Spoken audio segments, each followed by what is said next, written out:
Excellent. Good. And we should be live now. Hi, Stuart. Hi. Welcome to Monday. Oh my god, you can insert... What the hell? That's a new button. Yeah, I don't know. Ooh, interesting. Yes, welcome to a very special live. Looking at... Well, I mean, you can see the thumbnail, which I'm quite proud of. A fun, diverse remit of the sci-fi TV shows. I think I spawned quite a good gambit there, showing that we are going cartoon, we are going silly, we are going serious, we are going legacy, we are doing, you know, a plethora. Mm-hmm. And it's not franchises, it's... Yeah, specific shows. So, yeah. Yeah, so each Star Wars show is different, each Stargate show is different, each etc. Lots of options, and I'm pretty excited to discuss it all with you guys now. But I'll start sharing, get the word out there, because we'd love people to jump in and join us for this this fun time. Absolutely. So guys, hit that like button. See you in a minute. Hit the like button. That's what I guess I heard you the first time. Good God. All right. Yeah, so hit that like button, guys. Don't forget to super chat, help us out.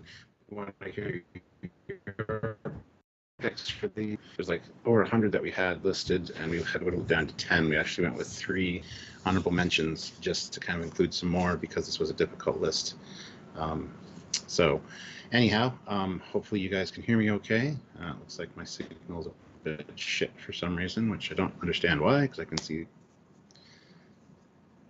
see, yeah, I'm super laggy, I get it. Yo, not my fucking problem, not my fault. So yeah, I can see Samuel just crystal clear, so I don't understand what the problem is. But anyway. So yeah, hit the like button, do all the things, subscribe, make sure you subscribe, click the description links to various things, and hopefully you guys can help us out and help yourself out. You can get some discount codes and stuff down there. So, but hitting that like button is a great way to help us out. We have 30 people here with 20 likes. Let's get those likes up to 30 at least. But yeah. No problem, Gorgonzola. Don't worry about the super chats. It's fine. But if you can help us, please do. We want to hear your opinions on the ones we pick, and we also want to hear ones that you would probably want in your top 10. Now, there's quite a few, which we're going to go through and kind of talk about. But hopefully my signal clears up here.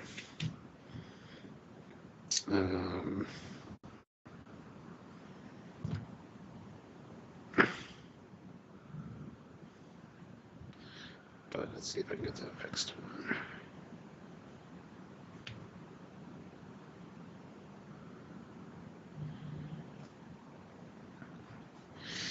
So.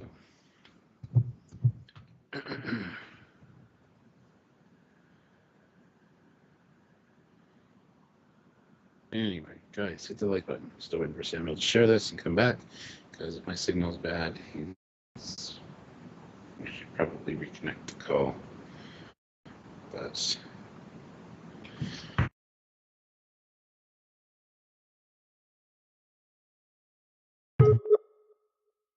we're doing Disney Plus, so it's a podcast. It's not really a podcast, but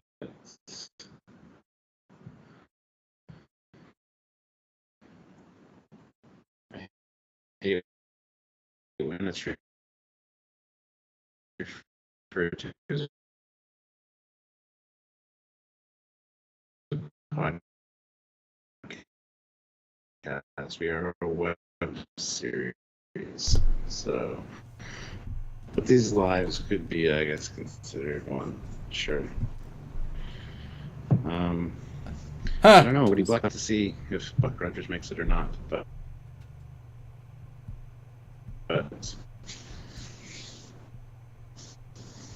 yeah, we'll go through and we'll talk.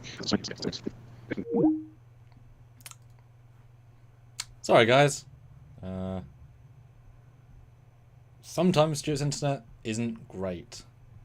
But we're going to go through all the possible options with the live last week. We went through and found a plethora of things that we didn't think of. And we're going to go through and rate our top 10, plus some honorable mentions as well, as Stuart might have already mentioned.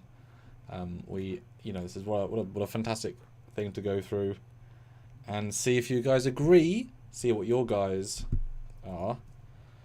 Hopefully else you'll join in, because these sorts of lives revolve around your...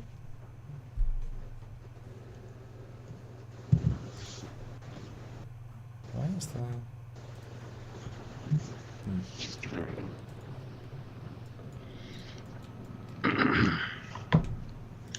Hopefully it's better now.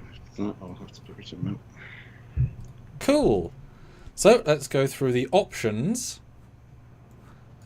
which we put together, and I'll go through them now. So you know what we had as our set to choose from. It's not saying we got every single option, but we got 100. So that's quite a lot of options, fair to say. So in order, we have 7 Days, 12 Monkeys, Alias, Alien Nation, Almost Human, Altered Carbon, Andromeda, Another Life, Aquila, Ascension, Avenue 5, Batman Beyond, Battlestar Galactica Old, Battlestar Galactica New, Babylon 5, Beast Wars, Bionic Woman, Black Lightning, Blake 7, Buck Rogers, Caprica, Captain Scarlet, Children of Dune, Dark Matter, Continuum, Defiance, Doctor Who Old, Doctor Who New, Dollhouse, Earthfile Conflict, Eureka, Exo Squad, Farscape, Firefly, For All Mankind, Foundation, Fringe, Futurama, Gravity Falls, He-Man Master Universe Old, I guess new, but I don't know if that's that popular. Heroes, Humans, Hyperdrive, Killjoys, Knight Rider, the old one, Legends of Tomorrow, Logan's Run, Lois and Clark, Loki, Lost in Space Old, Lost in Space New, Lost, Love, Death and Robots, Mutant X, Orville, Primeval, Quantum Leap, Red Dwarf, Resident Alien, Rick and Morty, Robotech, Roswell. There's quite a few of these, Stuart. Roughneck, Starship Chronicles, Stargate SG-1, Stargate Atlantis, Stargate Universe, Futurama. Why did I go backwards? I think it's having a hissy fit of... Why has it done that? Okay, there we go.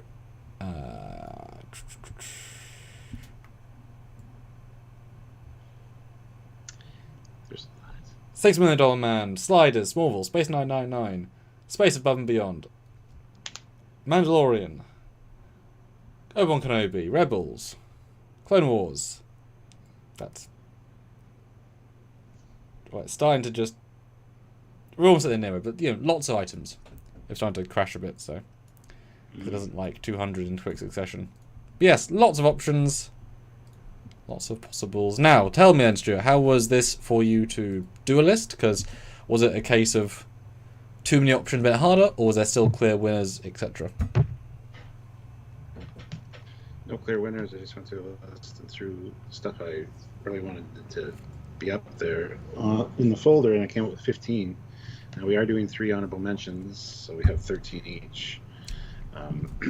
But a lot of them are still very good. Like yes. That we don't like them at all. We have to pick out of 110 of them. So it's going to be difficult, and some are going to fall by the wayside. So I thought it was pretty easy. There was no real clear winner. I just kind of threw all the ones I like in a folder and then sorted them and had to rearrange a few. But yeah, it was fairly difficult, I got to say. It wasn't something that I would wish on anybody. Yes, it certainly makes you pick your children. Because you don't often actually have... Yeah, I found 20 out of 100 that I like. Those are my top, like, boom, instant reaction. Because once you get past those top 10, everything becomes more in the same vein, just for different reasons. So I'd be interested to see if I could pick all the ones I've seen and order them exactly and find out, top 50. Because I worked out that I've seen 50 out of these 100, which I think is rather good. So I'd be interested to see, because actually, like, what would be the least liked out of the 50? Because there's got to be one just by doing that as an order. It would be an interesting experiment. But I think I did change it like 20 minutes ago, a couple of them. So kind of the first time I've done that. And Terrence Child, well, there's no Sharknado TV series, so why would we? It's also not really a sci-fi. It's a action. I don't think Sharks and Tornado is science fiction. Wouldn't call it at all. And yeah, Strange Things, I just didn't get to S because it was starting to die. Batman Beyond is on the list, Dan, because it happens in the future. Yes, whereas normal Batman would not be, because it does not. That's just like a crime drama, if you're going to technicality. And we did obviously talk about what is sci-fi, what isn't sci-fi in earlier live. We came to a best, what is sci-fi, etc. And we had a few on there that aren't as sci-fi-y, but once you go top 10, the top are going to rise up. And I'm really excited to see what you think, because I don't know what you're going to pick. I think you'll be easier to guess what I'm going to pick, but I don't even want to hazard to guess what you're going to pick, just because what you value is different to what I value as like an echelon of things. So Really interesting to see. And also just a little shout out my Eagle Moss Star Trek Picard coffee mug, which I got on sale. I like it. Tab Extra throws in 50 kronas, so thank you. Just binge For All Mankind in 2 days is great. Acting is so good. Yeah, I just watched the 2st new episodes of season 3 last night. I can't wait for the whole thing to drop before I watch it. So it's kind of like I had to watch them. Are they doing another season? After this one? I hope so. And Matt says, by designation, Sharknado is considered a sci-fi, action, comedy, horror, disaster. It was released by Sci-Fi. Yeah, but Sci-Fi also makes wrestling, so they're not a sci-fi channel anymore, but no one could call them that. And if you've got comedy, horror, disaster, and action, then 1/5 sci-fi is not really very sci-fi. And I think we can all call it not sci-fi. And yeah, sci-fi is not a channel for sci-fi anymore. Yeah, we had this discussion in our last live. Some would qualify, that's more disaster action, I would assume, as category-wise. But yeah, they kind of all fall under this umbrella. So which makes it silly. And we did mention Transformers, Terrence. Jesus Christ. Okay, stop talking about what we didn't mention. We have 100 on the list. Let's just get to our lists, guys. Yeah, do it. Do it, Thomas. A Metallica fan, yes, that's okay. But you're here now, and that's the main thing. And, of course, put your thoughts down below. And I'm going to put a poll in straight away. And if you want to start with your first honorable mention. My first honorable mention was Terra Nova. There is no paradise without sacrifice. I really loved this show when it was on, and yeah, the beginning was a little slow, but such good acting, such good storytelling, such good actors, and the special effects were fantastic, the dinosaurs and stuff. It was just an interesting premise, and by the time season 1 ended, it had really kind of found its footing, I think. It's just a shame that it got canceled, so the cliffhanger at the end never got explored. Really need them to, revisit this at some point, because Terra Nova was just, it was really enjoyable for me and my kids. My son Thomas really liked it, so we watched it together, and he was quite into it, and he's upset that it got canceled, of course, but so am I.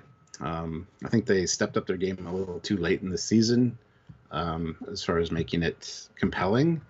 But it was really enjoyable up till then. And if they had gone 3, 4, 5 seasons, who knows what they could have done? It would have been amazing. So it has to be mentioned on my list, but it is honorable mention number 3. So, yeah. Let's see what this poll is. Do you have a single favorite TV sci-fi show? Yes, one stands out. Or no, too many good ones. Too many good ones are great. Yeah. That's why this list is very absent of Star Trek. There will be no Star Trek on this list, because I think it kind of goes without saying that we like Star Trek. So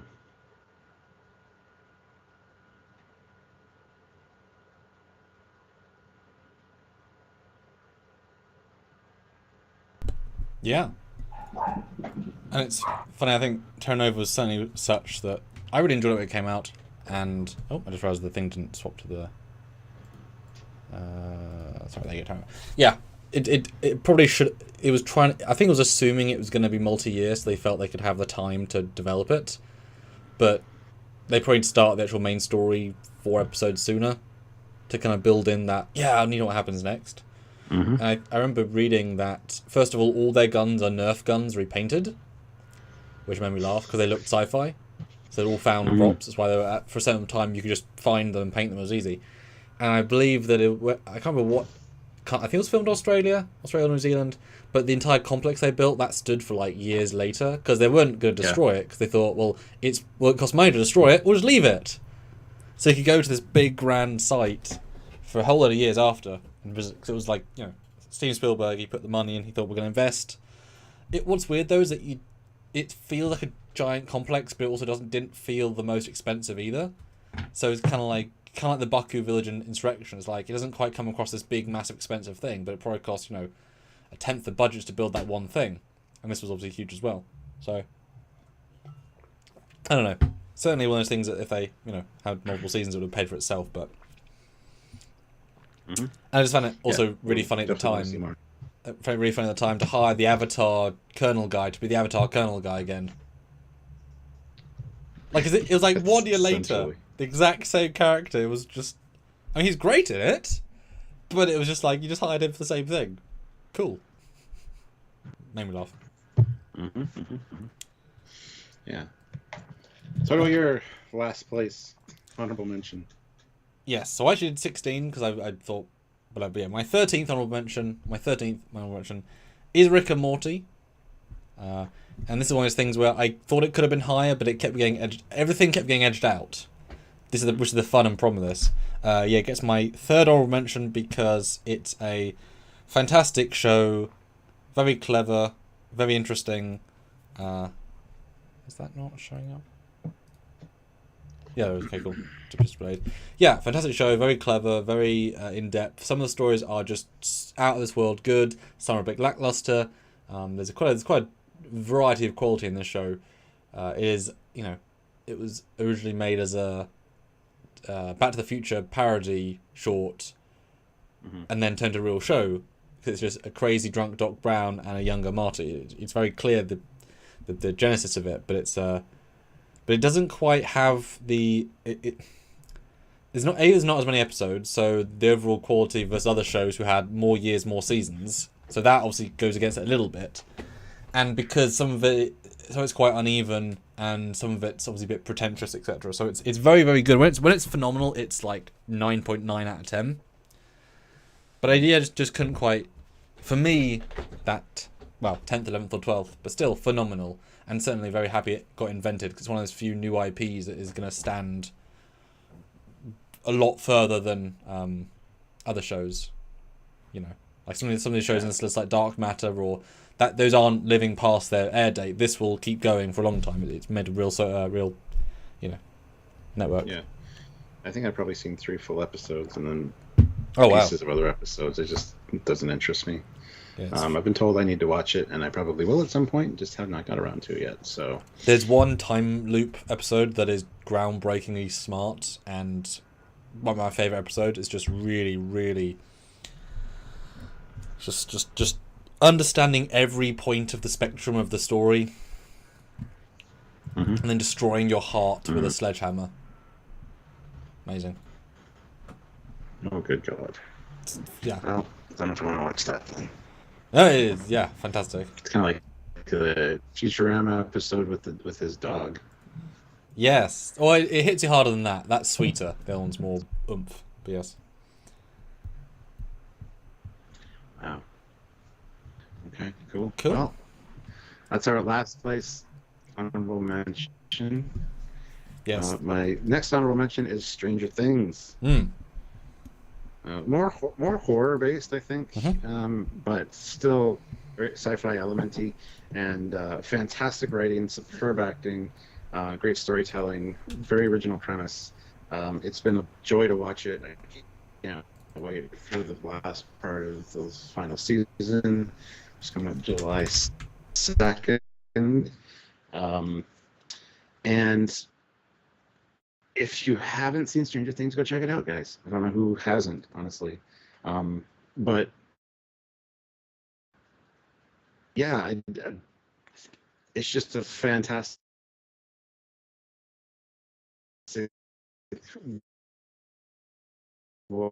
watch, and, and the way that they integrate and use the characters and introduce new characters that goes on, it's so smooth now that hopefully better I did. Alright, you might just switch to audio, Stuart, because your signal's way too weak to do currently. I remove mine as well. Let's see if that'll... I can probably pull my feed from this. See, I notice my... Oh, Stuart. Stuart, my man. I've been very enjoying this one as well. Is Ultra Sci-Fi? No. Except the sci-fi season. That's a spy. Chuck Jones, we both.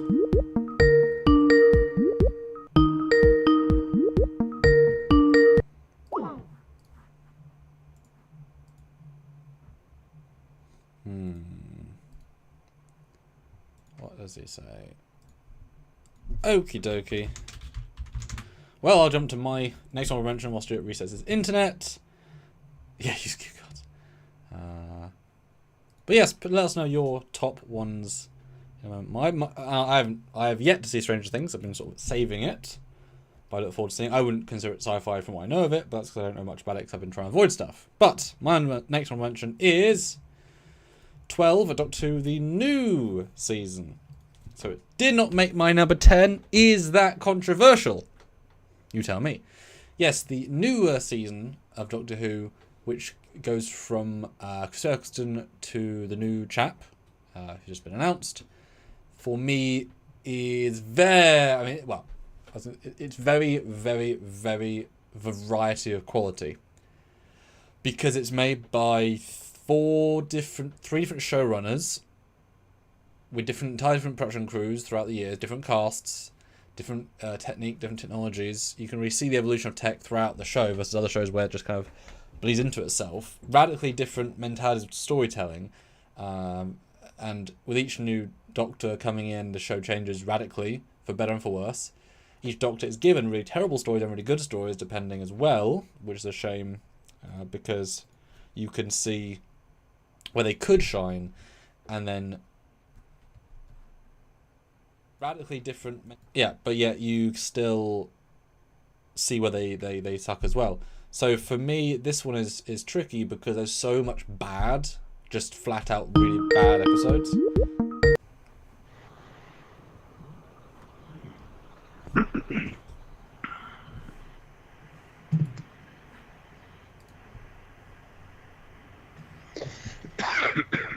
Well, I can hear you, and you. Okay. What I'm trying to do about it. I can see me. I can't see you though. Yes, because I'm on the Zoom camera. I'm on the OBS camera. Let's swap that around. That should load in there. Oh, you look much clearer. So I was saying, controversially, my second honourable mention is the new Doctor Who, from Eccleston to Jodie, because it's so variety of quality. Some of the stuff is extremely bad, some of it's extremely good, but with three different showrunners in different eras, it's so variety of quality, and I think most of it is average at best.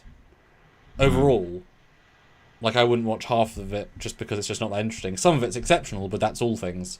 I think for the amount of episodes, for quality episodes, its batting average is quite low compared to other shows on this list. So it can be great and it can be trash. Is that controversial, do you think, or should it have been in my top 10, the new one? No, I think it's the standard thought that most people have. Stephen Moffat is a hack and everything he did was awful. That's what I've heard. Except the great ones where he phenomenally beat everyone else. Exactly. I disagree, but But then again, I never really watched the older Doctor Who, so I don't really know. You know, that's the only one I've watched is the newer ones. So I don't know. But do you think that's controversial to not be on my 10? Or is that... Okay, cool. There's so many better ones. Like, okay, good. Absolutely not. Because it's almost beyond iconic. It's one of the 3 biggest iconic shows. Star Wars, Star Trek, and Doctor Who. Those are the 3 half-a-century shows. There isn't any other shows like that. So, you know... so it didn't... And again, I thought it might have, but it didn't. Didn't hit my 10. Yeah. Well, Matt Boardman, $10. My girlfriend's kids have been in multiple seasons of this show. Their son was a paper boy at the opening of season 4. Oh, nice. Fancy. Yeah, I'm excited to watch it with Maria. Just have not got around to it yet. And tab extra, 50 krona. Thank you. R.I. Strange. The more hype the show gets, like Stranger Things, the less interested I am. No, I'm kind of the same way. If there's a lot of hype about something, I generally will avoid it for a long time. But Stranger Things, I started watching when it first came out, and you get hooked instantly. So, yeah. Usually I'm the same way, though. If something's too popular and too talked about, I just say, I'll get to it later. So. Yeah, I'm not so much based on that, but also I don't tend to do like Twitter and such, so I don't, you know, the skewness of it doesn't really affect me as much. I think you're more socially media minded than I am. But there's definitely a couple of movies I'm that way with, I will say. But I think movies hit more of a boom. Wow, everyone has to like them. I'm like, oh, it's okay. You should never go into a film, especially with like, this is one of the best films ever. Yeah. Because then you'll probably look at it with the highest bar that you can't really clear. So yeah, that's why going in without knowing anything really just helps sometimes. Even if you think you're gonna like it, you can't really know. You know? Yeah. Yeah. Cool. Your last honorable mention then, your number 11. Number 11 was Futurama. Ooh, okay. Absolutely love Futurama. I love the smart humor. I love all of the pop culture references, even though it's the future. And this lovable group of characters. Plus, I mean, Matt Groening is a genius. So this, and actually, I find Family Guy has a little bit better, more thought out humor, but Futurama definitely hits all. Yeah, I think it's just great, and I wish it could have been higher on the list, but I haven't watched the last few new Futurama outings, so I kind of behind a little bit. And I haven't gone back to revisit it either. It's just a lot of them stick in your mind because it's just so memorable. So, yeah, it's definitely got to be mentioned because it's you had Rick and Morty as an animated one. I got Futurama on there, so there you go. Yeah, I think it was it was amazing it got made, and you can imagine trying to pitch these characters, and when every single one's a hit, like individually and as teams. And I know that Amy and Crisp, what's his name? Their boyfriend or husband. Can't hear you. Still can't hear you. Kip. Thank you. Like, those people weren't as good at the start, obviously, but they developed into better characters as we got more. But every single character is like a really good character. And you wouldn't think, a boring robot and then a Dr. Zoidberg, but they all kind of work. Yes. Nice. Cool, alright. Well, still not on the official list yet. Nope. Still haven't started the official list. How about your last one that's not on the official list? This was a pain, but I just couldn't justify it. My number 11 is the new Lost in Space. Very, very good show, but there's too few episodes to give it above some of the other shows that have just a bigger legacy. And so I was kind of valuing it as less minutes of quality entertainment, and maybe the scope isn't as interesting as other shows because that's not what it's going for. It's going for a very small sci-fi scope, but it does it extremely well. And I'm like, it would have been great to put on in my 10, but I don't think it could quite justify it in the 10. But I'm very happy to get to 11 because it's a phenomenal show. I haven't seen the last season yet, so I'm excited to, but waiting on that yet. And it was, how you do an entire reboot that is in no way debatably not better than the other two versions. Like, you could not argue There's nothing you could say that the cheesy one is better or the film is better. This is the definitive, and they have to do a radically new one to make it better again. But just definitive and exciting and great. It did get a little bit more dull as it went on. I think the premise is most solid in the first season. It kind of like, because they can't go too big, so they kind of like keep shifting the scale, which doesn't quite work in second season. Haven't seen third yet, but within that, it always has great scenes, always great acting. So it's you haven't seen third season yet? I thought you watched it when it first came out. No, because pandemic, Marie couldn't. Yeah, that was 2 years of pause, but it's phenomenal, and I hope it ends well because that will certainly affect my enjoyment. Well, I love this Lost in Space series, so I might be talking about it later. We'll see. But there's just so much good stuff in there. I love the casting again, the acting, the set designs are amazing. We talked about that at the time. And you hold this up to like something like Discovery. Just everything about the production is just so well done. I'm sure it costs less per episode as well. Yeah. And everything about it's just leaps and bounds. Every season that came out with Discovery, it was embarrassing to compare the two. One's artistry and space, one's a bit crap. Yeah. But some of the most unbelievable like get out of jail free cards and pure luck on these people, like, and also bad luck to have the same like all this stuff happen to their family. Just it's one of those. It's and I wasn't super happy with the robot when I first saw it before it even aired. I was like, what the hell is this? But that actually plays out so well. It's such a pivotal point of the story.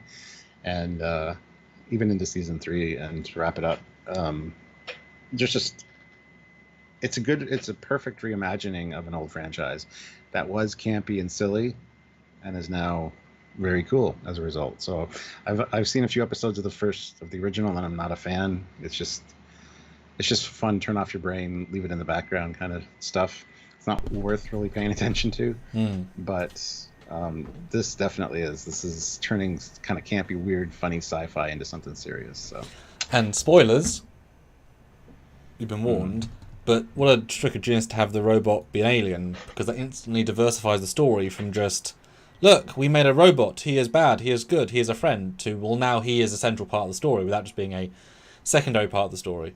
I mean, genius move, and it's a really weird art design and just super clever. And certainly in the second season, again, spoilers, when they get to freeze all the robots and the tension of the build, them killing everyone, like, it's effortless for them to kill you all. Like, one could murder you all. That's kind of how the series started. Very, very good tension building. I'm excited to see the next season. Sean O'Sullivan, €2. Mariner's parents in Lower Decks plays Hermes, plus the wife in Futurama. Oh, wow. Very nice. Yeah, phenomenal. All right, I guess we're on to the official list now. We are. You're number 10. And it's not your 10th favourite, it's your 10th most favourite. Sure. Yes. Yeah. I'm sure there's ones we missed off this list too. People were complaining about Alf and Mark and Mindy, whatever. Yeah, there's lots we missed. We wouldn't necessarily have those though. So you're welcome to say we missed a couple, but if we didn't even occur to them, if we didn't even think of them, they probably aren't going to be on lists anyway, you know? I watched all of Elf as a kid, but it wouldn't be on my list. So yeah. So. All right. So my number 10 is Stargate Atlantis. Oh. Again, amazing characters carrying over from SG-1, but not as good as SG-1. I got to say, it didn't quite capture me the way that SG-1 did for some reason. However, bigger stakes. I mean, you're in a different galaxy. There's different stuff going on, but I don't know why. It just didn't have the same gravitas as SG-1. And this got bumped a few times on my list, actually, because it was much higher originally. Not that it's bad. By no means is it bad. It's really good. The characters are great. But it doesn't have as many good standout episodes, I think, as SG-1 does, for sure. Plus, SG-1 has such a longer legacy, more seasons. But yeah, it's number 10 on my list. Like I said, it got bumped a few times, and I really enjoy Stargate Atlantis. So there you go. Although it's a little, I don't know what else to say. It's a little bit harsh to say it hasn't as many memorable episodes as SG-1. It's half as many episodes. You know, so of course it's gonna have less just by nature of that. I'm just there's a small thing there, but that's For fair. less gravitas? No, to less memorable episodes because it has half as many episodes, so it's half as many chances to have memorable episodes. Yeah, but I think there were more misses during the course of its run Yes. than the first half of SG1. If you're gonna Yes, split but it also, hairs like that. but I think it was also doing more risky things in SG1 of its formula versus but yeah, cool. Okay, I will pause on my discussing it. It will be on my list as well, as you can imagine. Mm-hmm. My number 10 then.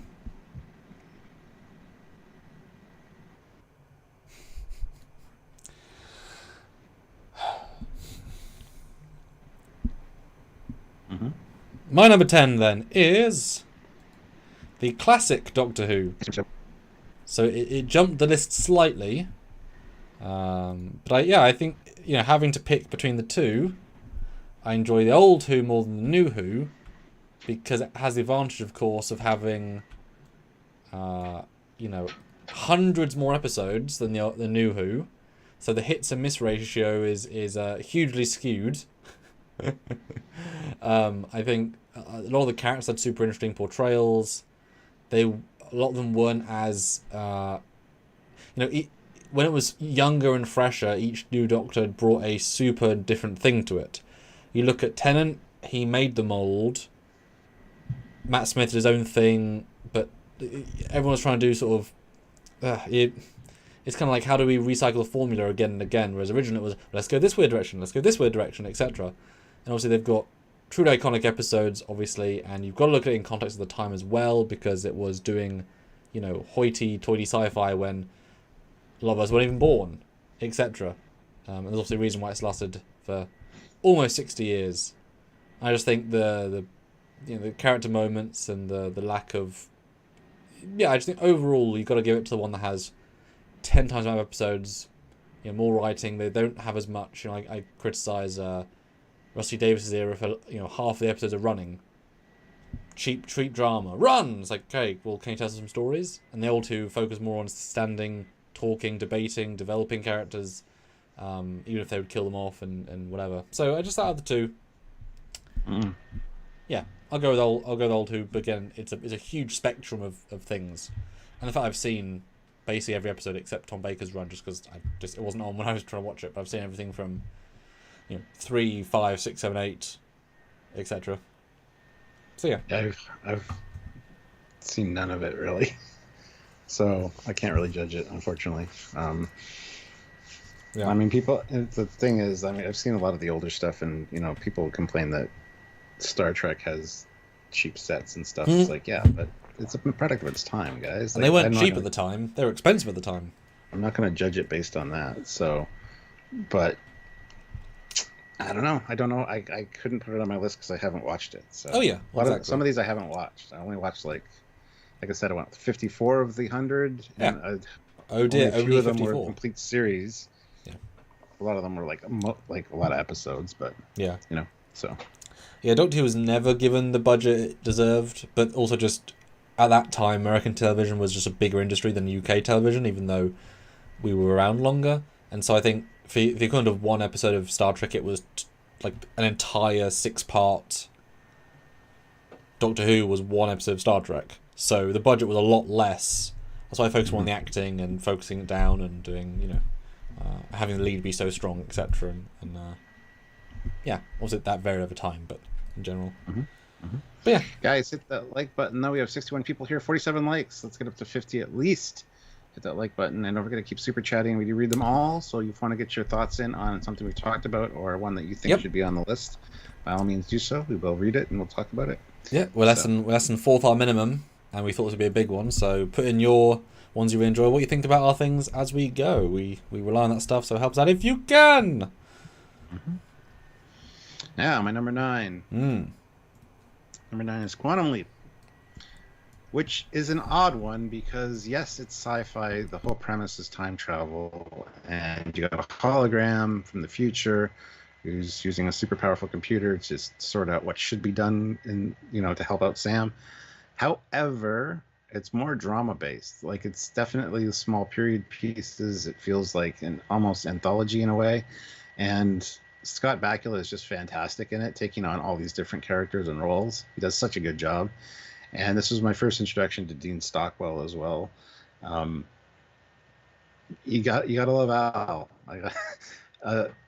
It's a fantastic series, which I've seen twice all the way through now, and I think it's on me and Sylvia's coming up to rewatch at some point soon. So it's definitely fun. I just wish, as a kid, I always wished he would jump farther back than his lifespan, or maybe possibly into the future as well. However, just for budgetary reasons, to keep it, in that like 40 or 50 year span was a brilliant idea, honestly. But I just wish that they could have gone back farther and done a lot other stuff as well. So a little bit of a letdown there, but it's such good storytelling and fantastic acting from Scott Bakula. So yeah, and I'm glad they picked him as a starship captain. Yeah. Yeah, this was in my top 20, but because by its very nature it's not a sci-fi 85% of the time. Yeah. I'm like, it can't beat out other sci-fi shows, but storytelling if it's like top 10 sci-fi hybrid shows, this would be possibly for me 1 or 2, because it is that amazing balance where you just need 2 leads to just absolutely zone in on a show where they're just rocking it. Just absolutely rocking it, bring all the charm, all the humor, all the sadness. I mean, the range of these guys. And if you haven't seen Quantum Leap, spoilers alert, beware. But I remember watching, because obviously when it was, I didn't say it was airing, but I saw it after the fact. But it was when TV was only TV, so I was lucky to catch, I guess, them showing on a channel. So I watched most of it in one run, which was great. And the twist of having a reverse leaper who's breaking people's lives is the most amazing genius. Holy shit. Like, that was such a mind F when that episode came up.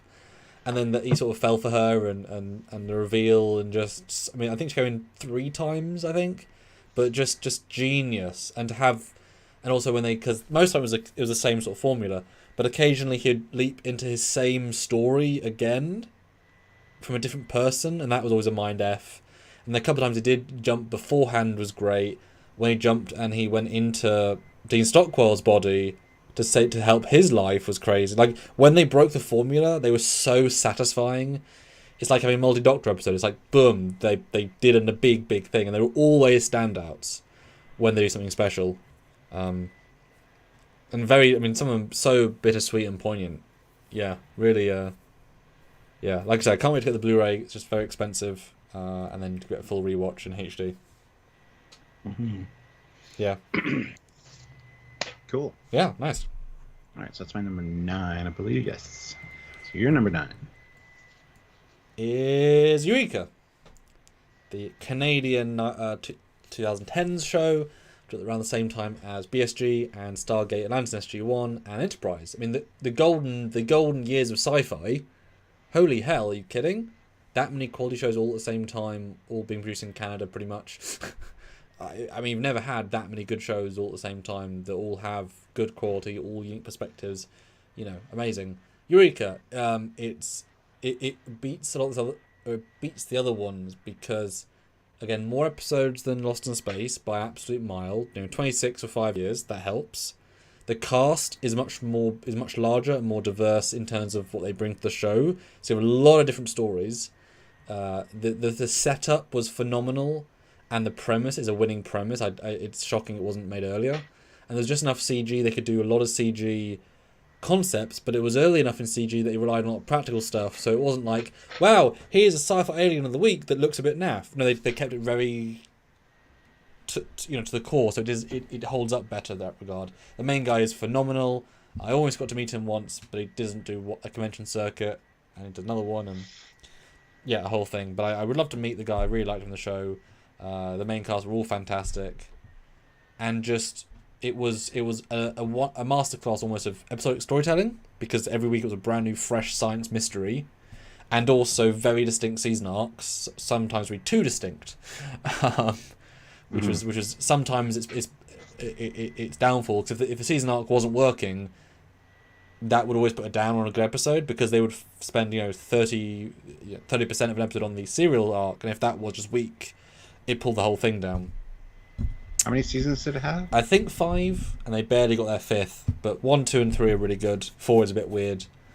I think they time travel for a lot of 4, and then 5 I don't remember very well. I saw it once and I didn't leave much of an imprint. I was sad it ended, obviously, but it's more about the first 3. But yeah, it has loads of good ideas and just a great cast. And the fact that they went up to film this real town for 3 or 4 months a year, just converted the entire town, painted new signs, and just took it over. It felt like it had a big budget because it was a real town they really filmed in, like Once Upon a Time. So that it wasn't some science sets, but also a lot of exteriors. And yeah, I really liked it. It was really good, especially at the time. It was very fresh and different. I'd never even heard about it. Heard of it. Never seen it. So yeah, it's kind of odd, actually, considering it's Canadian. So what's the premise of it? I don't even know. Oh yeah, so this just generic classic sheriff guy, a state trooper, I think he is. He's taking his daughter, who's a criminal, like a teenage daughter, like a low age criminal, taking her across state. She ran away, bringing her back home of state borderlines, and he gets into this state where Eureka's in, and a science experiment destroys his car. And he then has to fix the car in the town, and the town is a super secret, so they can't tell him what it is. But he's a very, very good detective, very, very down to earth, very everyday man, kind of like Jack O'Neill, very much so in that he's very street smart, but not book smart. And he very quickly figures out this town is something's wrong, something's up with it, and he gets clearance from the head of the Sci-Fi Institute to tell him, and suddenly, boom, the whole town he sees what it truly is. And then because he kind of understands the people better than a lot of people, he's given the job of, from his just everyday job to the sheriff of this sci-fi town where it has the most genius people from the entire world, of every country. This is entirely world-based politics stuff. And he's like, I'm every man solving crimes, but each crime is a dinosaur, a reincarnated dinosaur is loose. He has to stop it. Or a living, breathing shadow creature has been brought to life. Or a bubble is created that forms electric currents which change everyone's hair to blonde. And him and this very big ensemble cast of interesting characters, some that are super smart, some that are not super smart. Although everyone kind of is smart in a way, because you don't live in this town without being a genius in something. So you might be a genius chef or a genius alchemist, and so everyone he finds is exceptional in some way, and he's not. But he is, because he's a great sheriff. So it's a super good premise, and the cast is really solid. And there's some really nice serialized stories as well. Season 1's probably the strongest, but 2's pretty good. And I love their house, because it's a sci-fi show. The house is great. You really bond with their house after a while.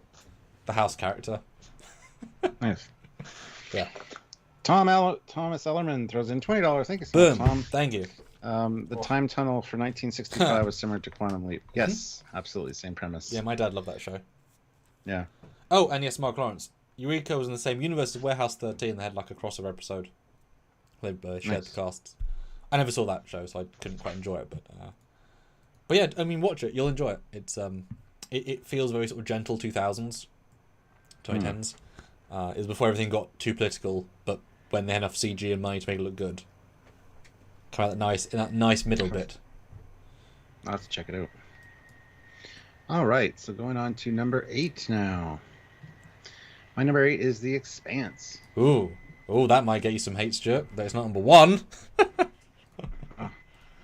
No, I don't think so. Glad I finally got around to watching this. It was fantastic. And I see what all the hype was about. I can't wait for you to watch it, because I'd like to talk to you about it at some point. I think season 1, it's hard to get into, especially the first I'm just going to take headphones out, just because I felt this would be big spoilers. So you can talk spoilers. That's fair. Okay. Yeah. The first half of season 1 is all too political. Season 2 is all right. Season 2 is better, and then season 3 is where it gets really good, I think. Season 4 kind of dropped the ball a bit, and then season 5 got kind of back on the horse. So, I really enjoyed this.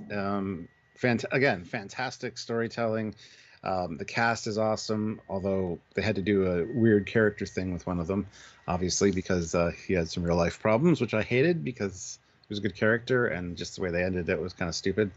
But overall, I think The Expanse definitely deserves to be on this list, and I really do enjoy this show. I need to go back and rewatch season 1 because I kind of tuned out a lot during season 1, but I'm not into the political drama and bullshit. So, but that being said, it's propped up throughout the entire series. It's just not really my thing. So once it gets stuff going on, then I'm excited about it. But season 1 was very difficult to get into. But I am glad I watched it and powered through it because as a entire series, it's amazing. I can't wait for them to actually continue it. I don't know if they're going to, because with the actors being older and stuff, but I don't know if they're going to do that. So let's see, 72 people here with 61. Wave when you're good. I'm good. Yeah. 74 people here with 61 likes. So hit that like button, guys. Let's get to 75 likes. Keep the super chats coming. You're doing really good. Do you want to read the poll? If I can do a new poll. Ooh, let's see. The poll is: do you have a single favorite TV sci-fi show? Yes, one stands out at 43%. However, the winner is no. Too many good ones are great. 57%. Cool. So, that was a good question, because some people do just say, "Ooh, boom, that is the thing." And guys, do you know what L cards we're using today? I haven't pointed it out, but another one made by amazing Tim Davis. You know, straight up, I'm sure. Guys, put in the chat, what is our L cards right now? Tell us. Do you know? Should do a new poll as well. Yes, let us know. Anyway, what was I going to say? Goddamn. Oh, yes, the join button as well. There's a join button down there if you guys want to join the channel. That would be very helpful. Just click the join button and see what the options are. You can get a different rank. You can help us on a monthly basis that way. So I would like to get another channel member or two during this live if possible. So if you can, please do. But definitely keep the super chats coming. We want to hear your thoughts on what we're talking about and about what might be on your list as well. So, and we do read them all. So, Matt Boardman. Well, a lot of people got it. It's fine. What the L-Cars is. So read out the poll when you see it as well, Stuart. Because I made a huge amount of them. If you had to pick one as being a better show, old Doctor Who, first Doctor to 8th Doctor, or new Doctor Who, 9th to 13th. Dun, dun, dun. I'm just interested to see if I have a controversial opinion or not. Cool. And yes, Matt, humble brag there, humble brag. Yeah. Yeah, I've given all my thoughts on The Expanse, so cool. I know you haven't seen it yet, so. No, indeed. Now, was that almost higher on the list, or was it just beaten out pretty happily by the other ones? It got bumped 1 or 2 slots as I was shuffling stuff, but it was, yeah, it was going to be in my mid-range of the list at least, I thought, so. Cool. Dropped a little bit lower than I expected. Nice. Right, well, my number 8, and I thought this would be slightly higher, but again, these things did, I find, get bumped as I thought about it more. My number 8 is Firefly, which is amazing how a one-season show can beat the 50 years of Doctor Who classic. Mm. But Firefly is such a unique charm. It's one season, one movie, but almost all the episodes in the season are great. All of them have phenomenal scenes in them. All of them are well acted. I think one I don't like as much, but that's one. It's one of those engaging universes I've seen that is both super relatable and yet super sci-fi. Most of these universes are either very much now or very much future. This is a genius, unique blend. The ship is incredible, both inside and out. It's such a character. Each one of the cast is a standout in their different ways, even if people like the Doctor and Pooh. Not Pooh, but haven't watched it in a while. Try and remember the names. Summer. No, Summer. What's the name? What's the girl's name? River. River Tam, thank you. Yeah, even if they didn't get as much to do, but they obviously had a multi-season arc. The soundtrack's, amazing, says the Doctor. The CG was good at the time, and it still is nice. It was lightwave. It was nice. And to know that almost all the actors end up being in other sci-fis, they like the genre. They're They're all there because they wanted to be. It's a unique gem in the universe of sci-fi, and it stands very, very tall for such a small amount of episodes. And it's kind of, of all things that need to be rebooted or brought back, it's shocking this hasn't been done. But you can only ever bring it back once, because then that'll be the Firefly 2. And if you fail on Firefly 2, you'll kill it forever. So, just fantastic. And I watched it not at the time, but I watched it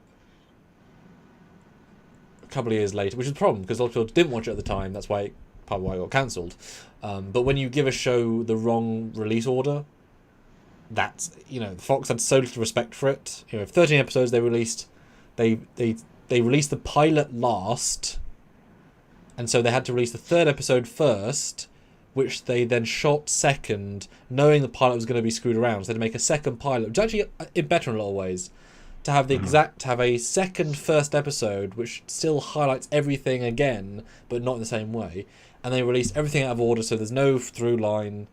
You wonder why. And they also changed the days of the week midstream, I believe, or right before. It was a real messed up thing, and it's sad because the sets are incredible and CG's great, and this could have been a 10-seasoner, And I'm glad we got Serenity because it's really nice in HD, but I don't like the ending, and obviously super rushed because they crammed years of storytelling into one movie.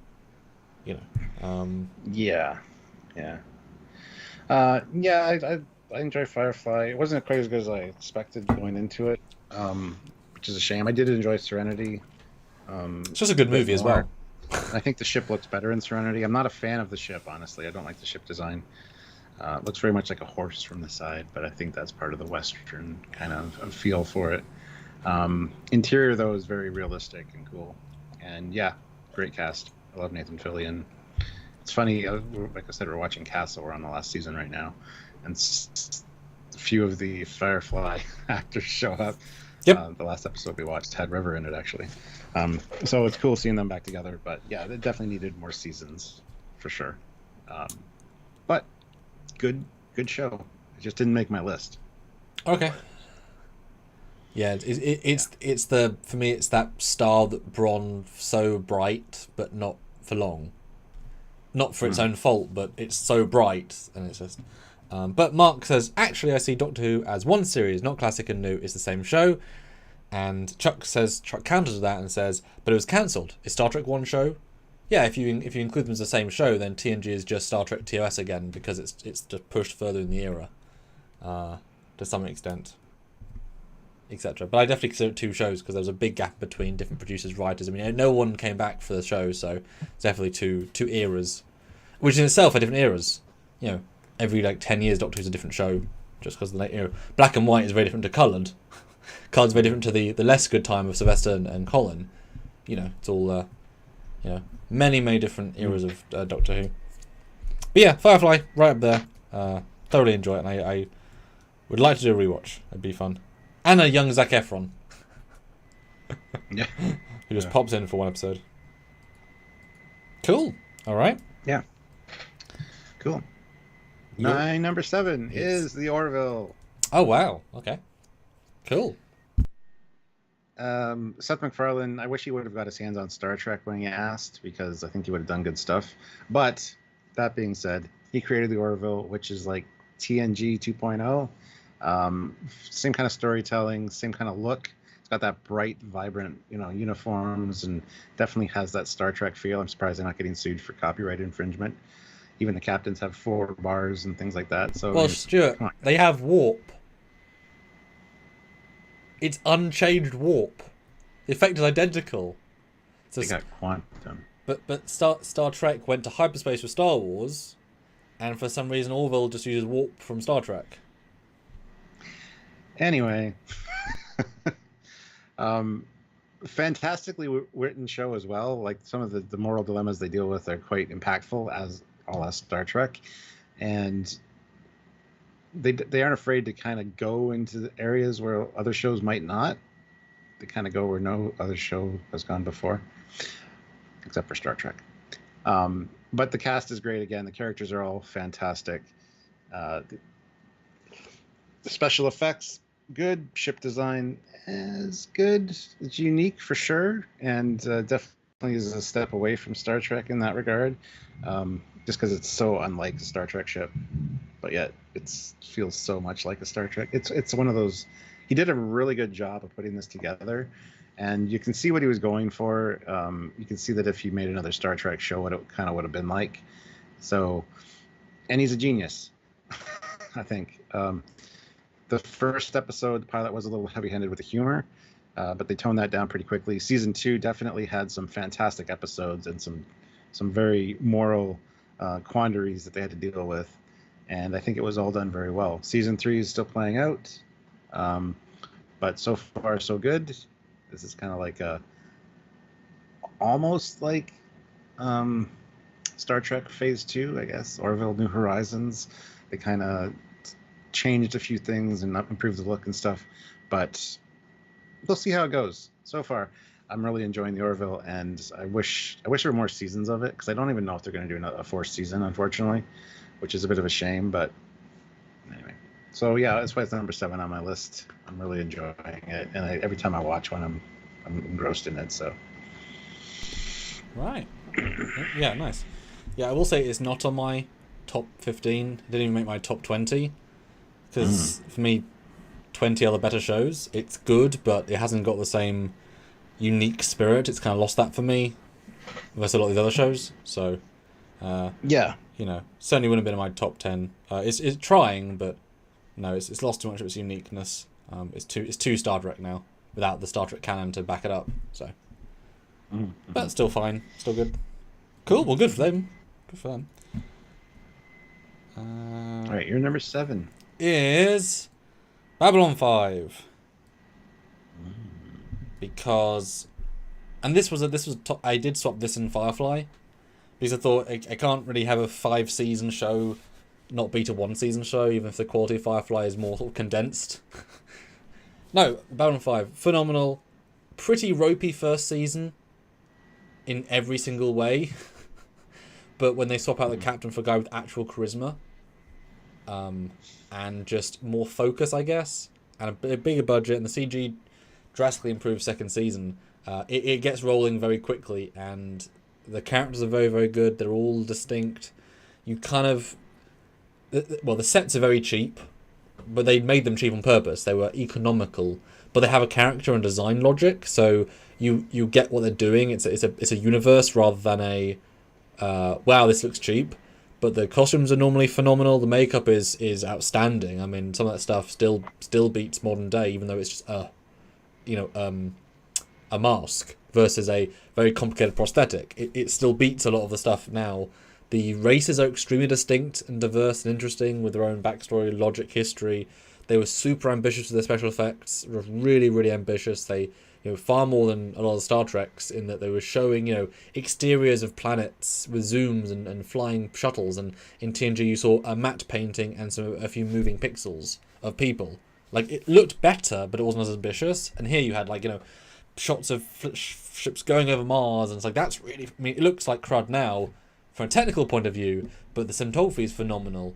The pacing's phenomenal. What they're doing is phenomenal, even if it's now through the lens of dated CG, but what they're doing is still phenomenal, and on a TV budget, exceptional. And some of the battles are really, really, really amazing choreographed. The ships are all distinct, which we like on Trekyards. It has more character and personality than most sci-fi shows ever.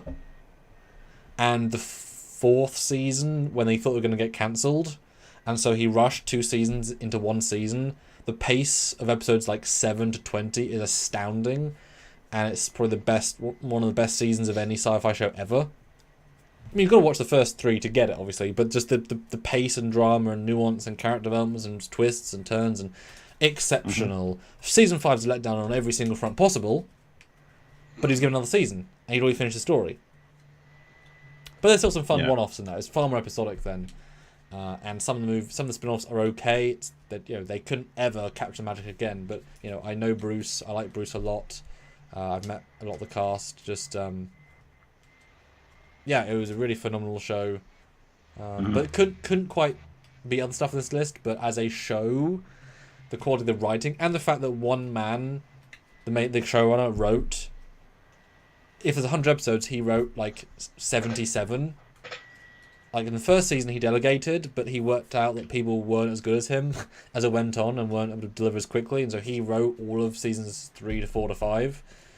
So that's why it's also super consistent, because it's one man's vision, and he's a fucking talented writer. So you've got a lot of great stuff. So yeah, and then Daniel mentioned Zathras, you know, having the time episodes then call back years later, and it's like, oh my god, we're back in season 1, and it'll make sense, and yeah, really clever. Need to finish watching it. I'm like, I think I just at the end of season 2, beginning of season 3. Beginning of season 3, I think where we were at. Yeah. Anyway, it amps up, but 4 is just astoundingly good. It definitely gives me DS9 vibes, with the characters and the station and stuff. Some of the storylines as well. But that's cool. There was that whole debate whether they stole from, or DS9 stole from Babylon 5 and all this. But Babylon 5 was put forward first to the same people that approved DS9. But I will say that serialized arc of Babylon 5 is far superior to DS9. Like, the overall story is much better. Because what is the overall story of DS9? Well, the first couple of years and then a big war. But it's about the small stories. The big stories just defeat the Dominion. There isn't, whereas this other thing has a far bigger, better, grander. The big story is the emissary. That's the overarching. Okay. Yeah. It's kind of lost for most of the scenes though, but this one it's really, really focused and yeah. So, yeah. Yeah. And I agree with you. Oh, I was going to say I agree with you with ship designs and the aliens. They're definitely fantastic. So, yeah. I mean, you compare the space battles in Babylon 5 to Trek. I mean, there's no comparison until the Babylon 5 team go to work on Star Trek. And then they go better all of a sudden. You wonder why. Yeah. Same team. Or at least some of the same company. I mean, you can see the transition of quality to quality. And also, it has now been remastered in HD. By that I mean the live action has been remastered properly and looks great. The CGI has been upscaled. Doesn't look great, but that's okay. They didn't want to invest the money. But you can now watch it in HD, and it's certainly better. It wasn't filmed on like overly expensive cameras. Relatively speaking, they were very efficient with their money spend. So it doesn't look like it wasn't on because DS9 was on 35mm. It was like proper high stock, so that cleans up gorgeously. DS9 didn't have the budget for that. I think they said a DS9 episode budget was about $1 million an episode, 900,000. Babylon 5 was about 300,000, with a larger cast as well, and more aliens often. So the budget was not even close, and yet they achieved a lot more, but it just looked slightly cheaper. So yeah, there you go. Cool. All right, almost at the halfway mark with one in number 6 now. My number 6 is For All Mankind. Oh, okay. Which only has two solid finished seasons, and they're just in season 3 right now, episode 3. But this is such a fun what if. It's an alternate history of the moon landing and stuff, and it's more of like Michael and Denise Sakuda work on it, and their view is that this is the actual timeline that leads to Star Trek, because there is a space race to the moon, there's a colony on the moon, whatever, and season 3 they're going to Mars in the 90s. So it's what would have happened if the space race progressed the way it was meant to. And it's so well written, and the characters are so good. Plus the time jumps of each season, just the makeup and stuff they're using for the actors is incredible as well. But it's just, and if you like real space stuff, which I'm not a huge fan of, honestly, but if you like real space stuff, this is definitely up your alley. You get to see some alternate designs for launch vehicles and stuff, and yeah, I can't wait to see the end of season 3. Like I said, I watched the episode 2 and 3 last night, but I just really enjoy this show. There's something very riveting about it. Again, it's a fantastic cast as well, which I think helps. But definitely some great ideas, and it's well done. It is a well produced and written show, and I hope that there's more seasons. I hope there's more than 3 seasons of it, because And we're not even like, we're only 3 episodes into season 3, and I'm like, I just want more and more and more. I was gonna wait till it all dropped before I started watching season 3, but I just couldn't. Last night I was like, I have to watch. So, but anyway, if you have not seen For All Mankind, check it out. It is definitely worth a watch, and I think you'll really enjoy it. If you like things like The Expanse and stuff, I think you'll really get into For All Mankind. So, and it's funny because I didn't know it was 90s. I kind of thought it was, I assume, 2020 era. it starts in the 60s with the moon That's launch. Cool. That sounds even more interesting then. Yeah, I only know that the Kudas are very proud of working on it. I've seen there's like them on set. And you know, I'm not a huge fan of the modern day space stuff. It's just not sci-fi enough because it's well, sci. You'll love this show, though. Yeah, you'll love it. You'll appreciate the cinematography, the writing, and the acting. And once they get past the initial moon stuff, it gets like, so don't worry. Trust me, I know what you like, and you'll like. Oh yeah, no. Well, just like Eureka, you'd enjoy Eureka as well. Nice. But guys, keep voting the poll, and we're less than half our minimum with under an hour to go. So we really need that support. Throw us a few 5s in, if you can. Oh, I forgot to read Mark Lawrence's last super chat. Maybe I'll show that nobody's super chatting. So I didn't read the last one. $11 from Mark Lawrence. The Orville gives us what we didn't get from Star Trek Discovery and Picard, a bright future. Well, not so much in the last couple. Especially the last one, that was pretty dark. Yeah. Mark Henson, it's not a Trek prequel per se, but the Okudas say that, this is probably the timeline that would have led to Star Trek just because of the way that the space tech is advancing. So kind of makes sense, and it's really cool. Just alternate history stuff is awesome, and I just really enjoy watching this. So, yeah, I look forward to seeing it, and I hope there's more seasons. Nice. All right. So, what is your number 6, sir? My number 6 is Battlestar Galactica, which ekes out Babylon 5 because of the power it had at the time when we watched it. I was watching it live. I was an okay fan of the original, but I liked the idea of it more than the actual thing itself, I guess. And I remember sitting down and watching the miniseries the first time it came out and being like, well, damn, that was something groundbreaking and ambitious and cool. So different, yet exactly the right premise. The CGI was phenomenal, which was pretty like, wow. They keep, TV keeps upping their game, and people have tried to copy it since. A phenomenal cast of actors, a phenomenal build of sets. They committed hard on, because at that time you would build at a full set complex and then go for it. Nowadays you do a bit less of that, a bit more green screen. There's almost no green screen really in this show. It's very, very real. A lot of thought put in, universe created. To start with an apocalypse is a bold move. With an initial narrative that's fantastic, and arguably the first season is almost perfect. There's so many just criminally good episodes. It does get a lot worse as a show because they go, their idea of committing to what the religion aspect is gets really messy from the basic premise to now, well, there is really a god, he is really influencing them, well, okay then. And also they invented who the final 5 are on the fly, which isn't a good idea. Because you're like, well, damn, that kind of works, but also all these questions. And so it feels like they should have really planned, but you can kind of sense they didn't necessarily think they were going to get more seasons at the start. It was too bold. And they got more seasons. Like, oh, well, damn. I think there's a lot of rise to strike at one point as well. So it gets very uneven, especially the 4th season is not brilliant. And also, big spoiler here. Wait, you haven't seen it, have you? I'm like on episode 11 of season 4. Oh, okay, great, cool. You have seen. Okay, cool. So I remember and this big spoiler, guys, but in season 2, I was loving everything, and then again, big spoiler, they land on New Caprica, and everyone becomes a depressed, suicidal, horrible thing, and that's like the first 3 of this 3rd season. I'm like, oh, Jesus Christ. I didn't like any of that. No one's on. I agree. It ruins all the characters for a bit, as unnecessary drama, when the premise itself was so strong that, and I remember watching and be like, wait, this is an extra long episode? I thought oh god. and that kind of really hurt the show, I think, in my opinion. While cool to see, I didn't like any of it almost. Although Baltar being present, I guess, was fantastic. And they made Apollo fat. Fat Adama, yeah. And just to have a time jump, story jump, and then Kara is kind of broken, Ty's broken for season 3. It radically changes the idea of the show, almost past recognition.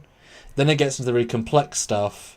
But that said, when they get into the stuff where the Cylons working with the humans, that stuff's super interesting. So it kind of refines itself again, but then it has a really weird ending as well. So it's the first 2 are just phenomenal, and the Pegasus stuff is really, really fantastic. And you can clearly they did not have a plan by 3 and 4, even if they had this bold idea of 3. So its quality is so outstanding that I can forgive the weaker parts, but it definitely had weak parts where they clearly didn't know where they were going or what they were doing. But the acting is always superb. The main 4 or 5 cast are phenomenal. The costumes are amazing. The CGI only gets better.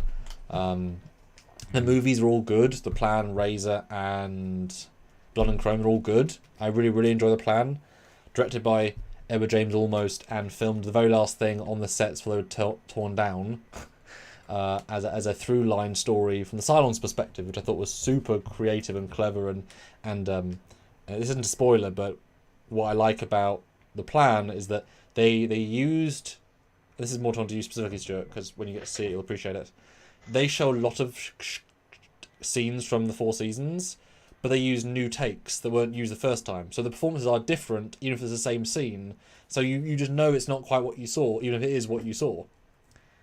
So it is the same but different, and then suddenly the actors then go out of that real old scene into a new scene that's filmed now, but because it feels...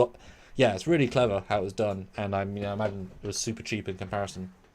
So yeah, iconic, but it's one of those few shows of, wow, it sort of dropped the ball. I don't know if you'd agree with that, going 3 and into 4. It's kind of dropping the ball slowly. Not really. But I haven't played out all of season 4 yet, so I don't know yet.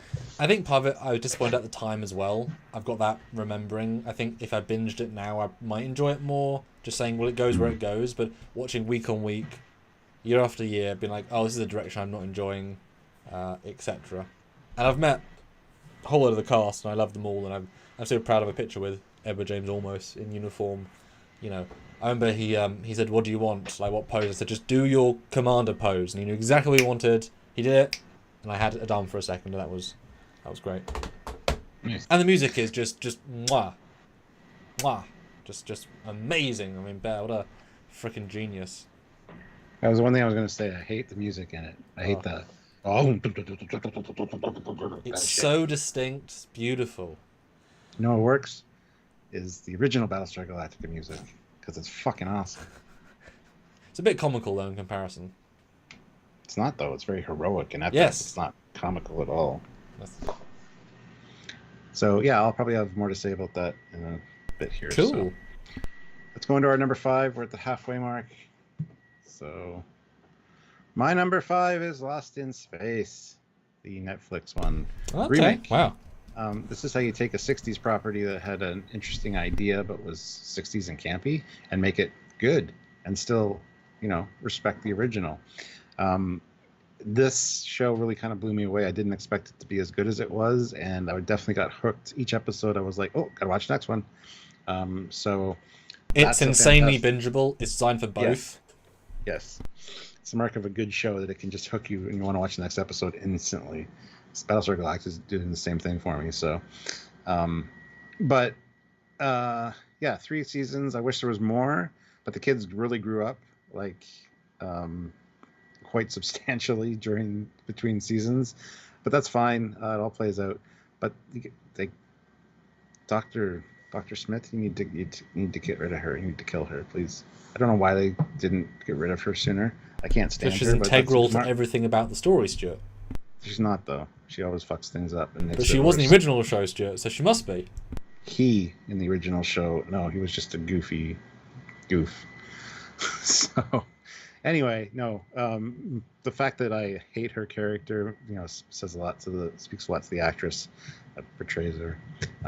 But honestly, they should have got rid of her sooner. They make some stupid decisions as a family. In real life, I don't know if I would just make that those decisions. And like I said, their luck is the worst luck ever, and then also the best luck ever for what happens and how they all kind of stay together. So, plus, like I said earlier, the production, the set design, everything looks fantastic, and I really love the attention to detail of like the various. The new Jupiters are cool. The land vehicles, the suits, everything is so well designed and so. It's movie quality without Yes. any caveats. Cinema Yeah. quality. Yeah. So there's a lot to love here, and honestly, I think the kids did a fantastic job as actors. And as they get older, you know, it's fun seeing them grow up.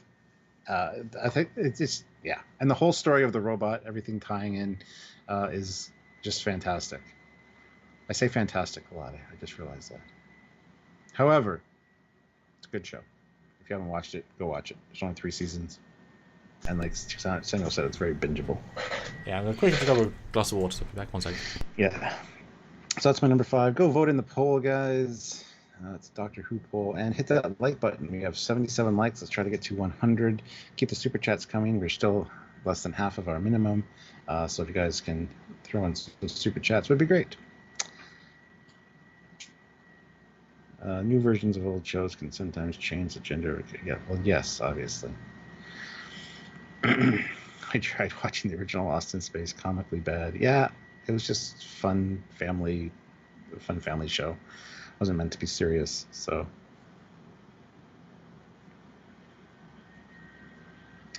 But yeah, so we're at the halfway mark. We're gonna hear Samuel's number 5 when he gets back, and then we'll be in the last 5. So let us know your thoughts on the lists and what your lists would be, what they would entail, and super chat, please. Appreciate it.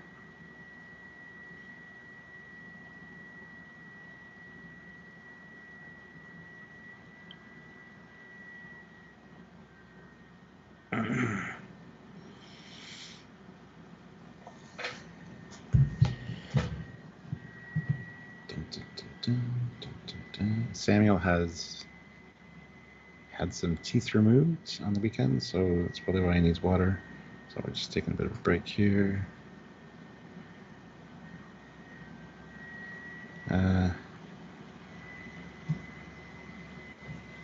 So there you go. Bum, bum, bum, bum, bum, bum. And he's back. Look at Hello. that. Yes, I am. Hello. So was this number 6 you saying list? 5. Number Ooh. 5. We're at Wow. the halfway mark. Good for them. Now, now you've seen the end of the modern show. Is it the sort of show you would have wanted more seasons, or you think? Yes. Okay, so you think there was more to tell, and they didn't just kind of run out of steam at the end. Story-wise, No, see, there wasn't more to tell. It was a very good endpoint. Okay. However, I really enjoyed the show so much that I wanted to see more. Okay. It's one of those, like, you got, they gave you such good stuff, you Yeah. wanted more. Yeah. Cool. Good stuff. Good stuff. But doing more would have doing what a lot of these shows did and kind of ruin it. Like you said, Babylon 5, 5th season, you know. Sometimes you stretch a premise too far and you, like, drop the ball. So. Yeah, it's very tricky. That's why shocking some shows just work almost the entire time. But guys, 54 votes in the poll. I'd love to know more than 50 of you have watched Doctor Who, and we're under half a minimum for super chats, which is pretty low. A bit sad, really, but a couple of 5s, a couple of 10s could really throw that over for us. If you can, please do. If you can't, don't worry. But we gotta eat. And Sean O'Sullivan, the poll is not closed. You can vote on it. It's right there. Yes. Right, my number 5, and I think my top 5 are like. I mean, BSG I think would include, but I think these top 5 are so definitive for me. You know, woomph. Right? My number 5, and I hope it's on your list, but I don't think it is Farscape. Honestly, don't tell me. My number 5. Just wow. And I'm so sad it's not had as long a run with the world as it did. And I sort of watched it live, but I caught it a second time. I watched some of it live, but didn't get it properly because I didn't have it in the first season. When I finally got around to actually be able to watch it all, I was just so taken in by it. It's sort of a perfect sci-fi premise. Have you seen Farscape strip? I have not seen 1 second of it. Okay. Modern day astronaut accidentally hits a wormhole in Earth's orbit, goes to a part of the galaxy, now he's with aliens. Boom. Plot. Nice. And half the cast are puppets. Well, two of them are human-ish. 3 of them are in full makeup, extremely good makeup, and 2 are puppets. And each one of them is a full character in their own right, with all their own character development, and you like the puppets as much as the main crew easily. It was Jim Henson's last big thing, and his son still does stuff with it, etc. So, like, it was full on. The CG is pretty good. It was not quite at the BSG level, but it was trying really hard, and they do some really good stuff. The characters, like, they're all phenomenal. The actors were perfectly cast. The sets were really, really good. It shot in Australia, so they had a very cheap relative price of construction. They said we couldn't have even shot half a season in America for the budget, but we managed to stretch our budget massively. And during its 4 years, it became like Australia's #1 produced piece of media for like jobs and revenue, just because of it was a mass market, but shot there. So they got these massive sets that just weren't really a thing at the time. Mark Henson is in the chat. He says Jim Henson was his cousin. That's awesome. Well, damn. That's that. Did you have any knowledge of Farscape yourself? I mean, I don't hang out with my cousins a lot, so you might not have to. But that's hilarious. We've been commenting the whole time, and there you go. Sort of famous. There you go. But yeah, this show has more creative sparks than most of the other shows on this list.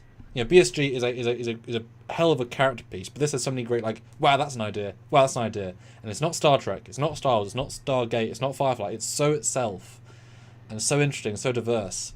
And season 3 for me is just super, super phenomenal. Season 4 isn't as good for many reasons, but it still has some good stuff. A lot of those, I guess, 2010 shows kind of like drop balls in seasons for some reason. It didn't work, at least for me. But season 1 is good. Season 2 is great. Season 3 is phenomenal. Season 4 is okay. Okay. But and then the movie is a mini-series before they can do movies. So it's 2-hour parts. And it's bigger in some ways, worse in other ways. But it does give at least a conclusion to the story.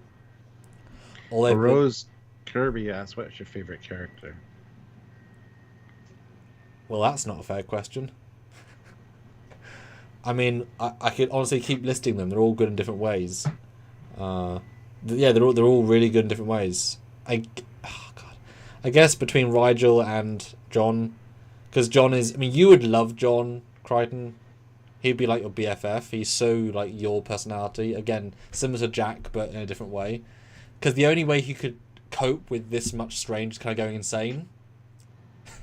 I think it's more insane as time goes on, but it's controlled insane, but not insane, and just amazing. And he's so different to how he is in Stargate, like entirely different. It shows his range. Same with Claudia Black, entirely different characters, which is great. And I've got a full costume for Crichton. I like the character so much, which barely fits me, but yay, really proud of that. It was my first expensive costume that I got from a guy that put on too much weight to fit into his small, so I got a big and sold it to me at half value.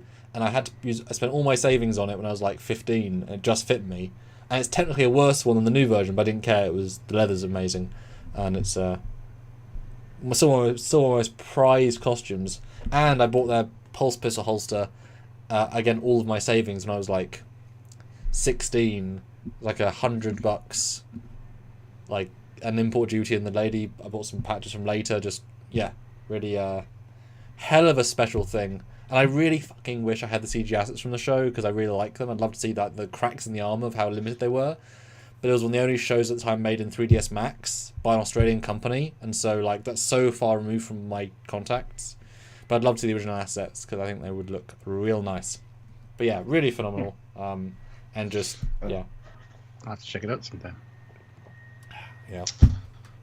All right, my number 4. My number 4 is Love, Death, and Robots. I was waiting for it, Stuart. Yes, I know. I really love this because it's an anthology series and it's all bite-sized. It's like short stories in different. Every episode is a different universe, but they're so well done, and the animation's fantastic. in most of them. There's a few animation styles I'm not a fan of, but the stories are still good and hold them up. So if you have not seen Love, Death, and Robots on Netflix, you can binge a full season in like 2.5, 3 hours, because they're like 10 to 15-minute pieces each, and there's like 6 or 7 per season. But they're so amazingly original, and just some fantastic sci-fi premises that they really, it feels like you spent more time watching it. Can't believe it was only a 10-minute short, because they tell such good stories. So if you're a fan of CG animation, or just animation in general, because some of the CG ones are the best, there's some standard conventional animations as well. But if you're a fan of that kind of stuff, check it out.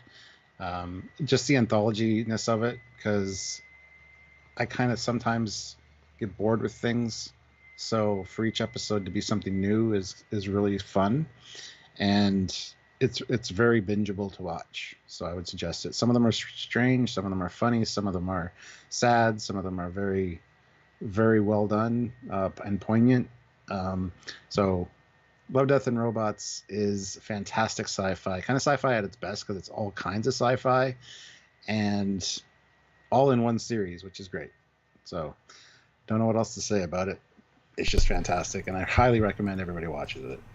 Obviously, I've not seen a single second. I didn't even know it existed, except you mentioned it twice to me over years.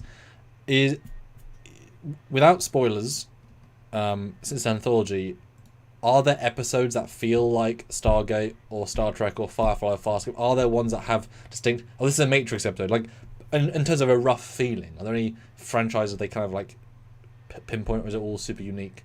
Like, is there a sci-fi space battle episode? Is there a, It's all super unique. Right. It doesn't feel like Star Trek or anything like that. So nothing delves into anything? Some you can tell are just... Well, some... There's like 2 episodes. Like any parallels. I'm just looking for anything I can kind of gravitate There's towards. one in season 1 and one in season 2 that feel like they're from the same universe. That it's almost like a Starship Troopers kind of feel. So it could fit in that for sure. But yeah, other than that, there's no real... Just trying to think of some of the shows you listed, and just like I can't think of one that's similar to them. Some of them are way out of the box and weird. Actually, there's 2 in season 1 that are very Starship Troopery, now that I think about it. But well, Stuart, I'd like to know more. Would you like to know more? I would like to know Then more. go watch it on Netflix. Okay. Yeah. Yeah, and there's going to be 1 or 2 episodes that probably won't hit with you, either for the animation style or for the story. But they're 10 minutes long, so you can sit through it and not have to skip it necessarily. Unless you've watched it already, then you might want to skip it.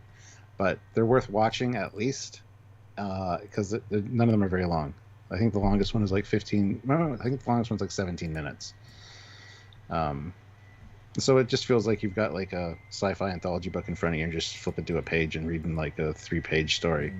And it's really amazing. So go watch it, everybody.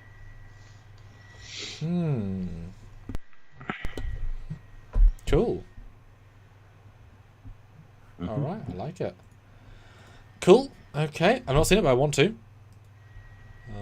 Obviously, it's quick, so maybe we can do a review show. Review the first season in one live. Can be that easy. Could do. Is it the sort of show that's actually had a I don't know much about it. Has it gone beyond the realms of which it came? Like, is it famous internationally? Is it kind of niche? Is it fringe? How would you value? I think it's niche. I don't think it's famous. A lot of people I mention it to haven't heard about it, and some people are like, I'll mention, they're like, yes, it's amazing, and I'm like, oh my god, you're one of the... I wouldn't expect you to seen it. One of those things that just pops up on people's Netflix. So I'm surprised a lot of my friends haven't seen it, as much as I keep telling them they need to see it. It should be bumped up in your priority list, because it's not long to watch, and it's very enjoyable. And I'm going to give you a lot of good ideas, especially if you write fan films or something. I don't know. So I felt that was aimed at somebody here. Yeah, Matt. What the hell? Yeah, Matt. What the hell? Nice. So that got all the way to 4. That'd be all the other shows have had long life and Wow. Because it's an anthology. There's so much sci-fi packed into this show. Because it's every episode's a different universe. It's so great. Sorry to keep asking questions, but is it such that the characters are developed most times, or is it really story of a character? Because you can't, if they're only 7 minutes, how deep can you have a character? Some of them you get to like the character right away. Like, it's amazing how they can tell stories like that. Some of them you're totally invested with the character almost instantly. Other ones, yeah, it's just more about what's going on as opposed to who's in the story. But Cool. it's hard to explain. Yeah. Once you watch it, you'll understand that it's very hard to explain what Love, Death, and Robots is. Right. And it's funny because season 3 has a crossover, almost a continuation of an episode from season 1. So they're kind of building small little universes that they visit. Nice. Yes, Lucky 13. Matt Borman says Lucky 13 from season 1 is one of my favorites. Yes, that is a fantastic episode. And guys, we haven't had a super chat in ages since I said for the under half, so really disappointing. Any fives would be appreciated. And keep voting the poll because it keeps shifting between new and old. So keep voting the poll. But my number 4, Stuart, easy 4 is Futurama. For me, it's had to be right up here because it has a ton of episodes, an incredible amount of hits. I would easily... That's the very definition of sci-fi. Very definition, yeah. The entire premise is sci-fi, and yet still sort of the Farscape premise of having the guy fish out of water, come into the future. The universe is so dense and so creative and so interesting and so cohesive. It's so much better than Simpsons. Like, not even close. Better than Family Guy for me. I like American Dad a lot, but this I think is definitely a better show just because it's just way more creative. I mean, Stan can only do so many things being a CIA agent. Peter can only do so many things as where the hell he is. Futurama, they can go to a new planet, delivering mail, and it becomes a massive, interesting thing. It's also been cancelled 5 times, come back 6 times. It's not staying dead, because as long as the cast sound the same, it can go on forever, unlike Red Dwarf, where they come back physically, and they're aging, but wow, it keeps coming back. And thank God it's come back again. With varying degrees of success. I mean, they have never quite managed to lightning in a bottle. I did quite enjoy their 4-movie series because they were all big ideas and some of them were very good ideas, although that original magic of having, we're going to get another season, we'll do 22, we'll go random. I did enjoy their last season, and the ending was so beautiful and poignant, it still hits with me. Very, very clever. I'm thrilled to get another new season because this is like the show that won't die because it's, 20 years almost old.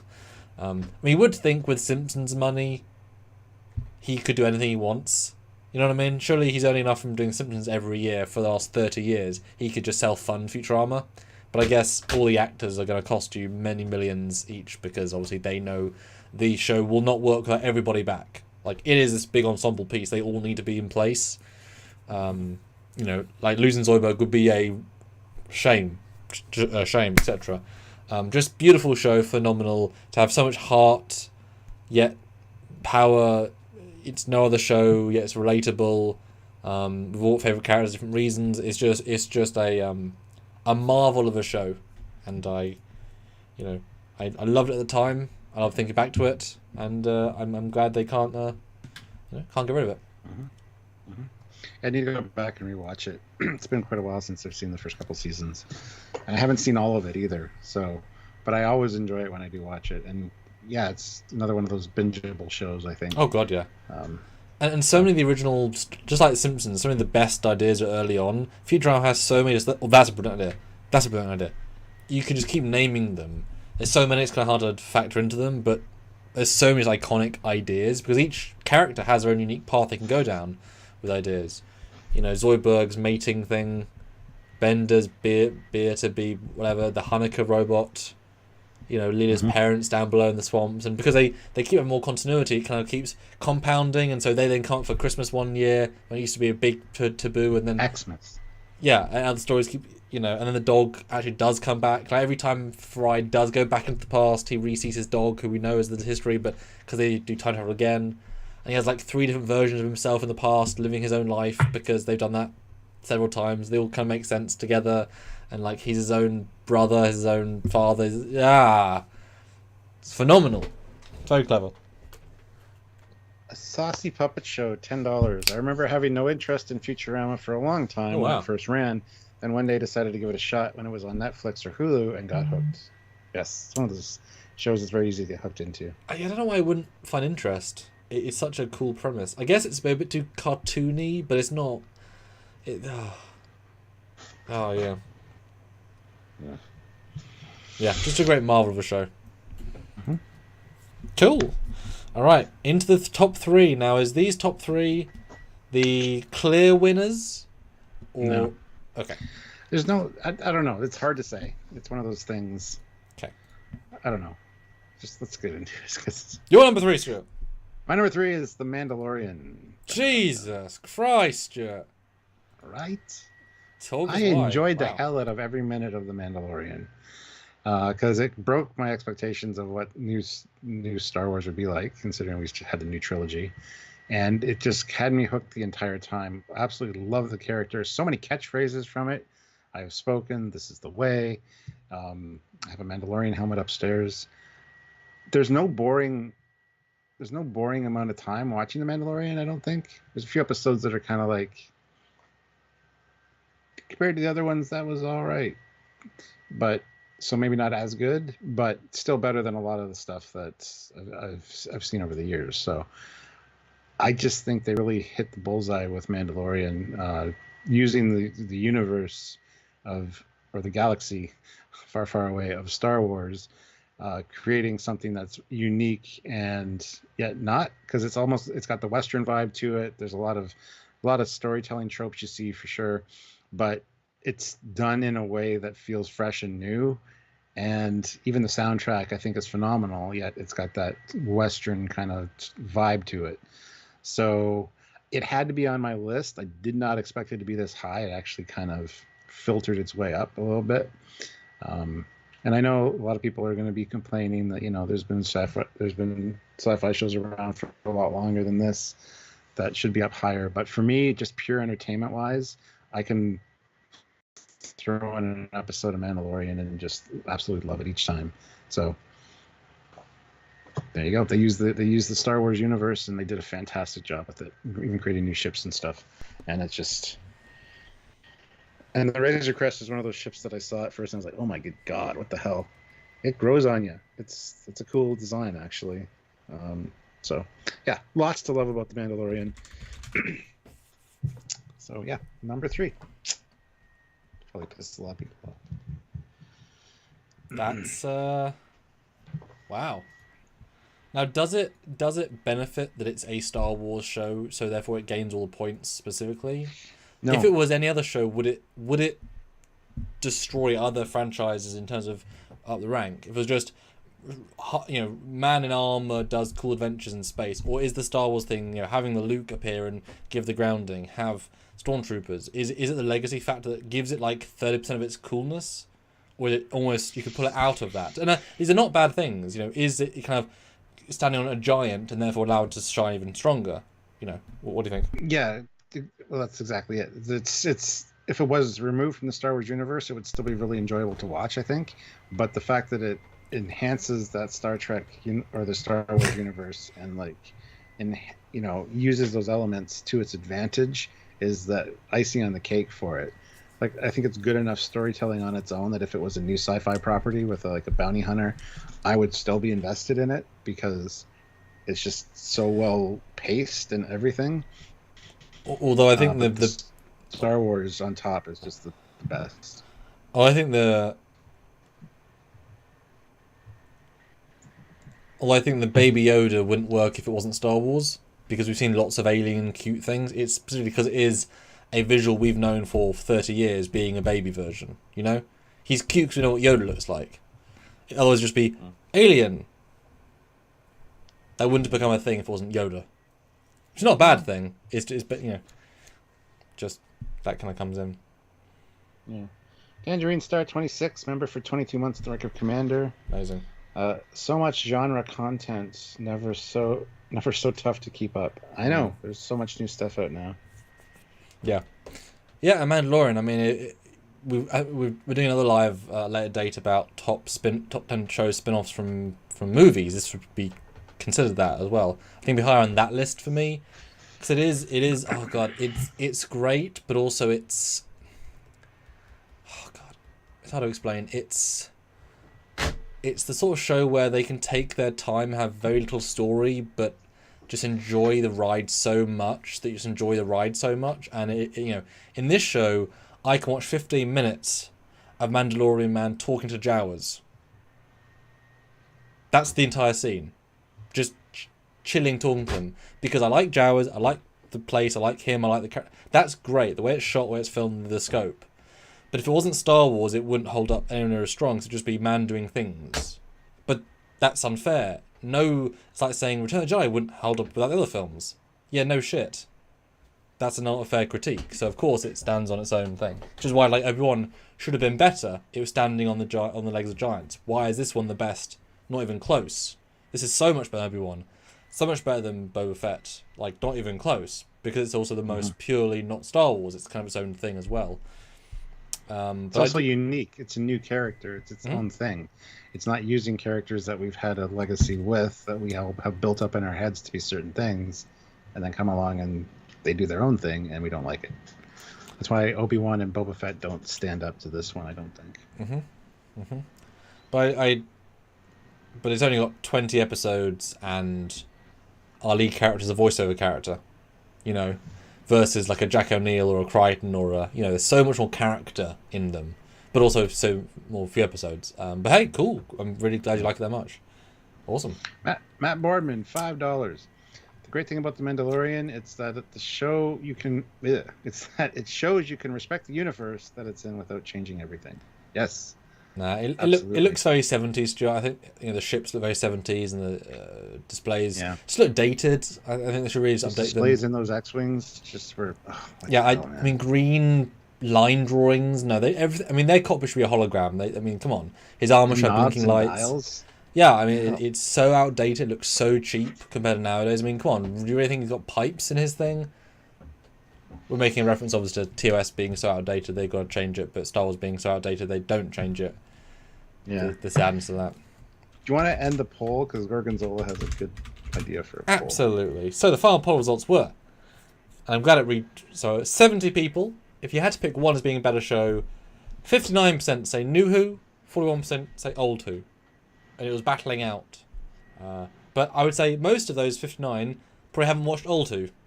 They still want to vote, because the New Who love New Who, but most of them haven't seen Old Who.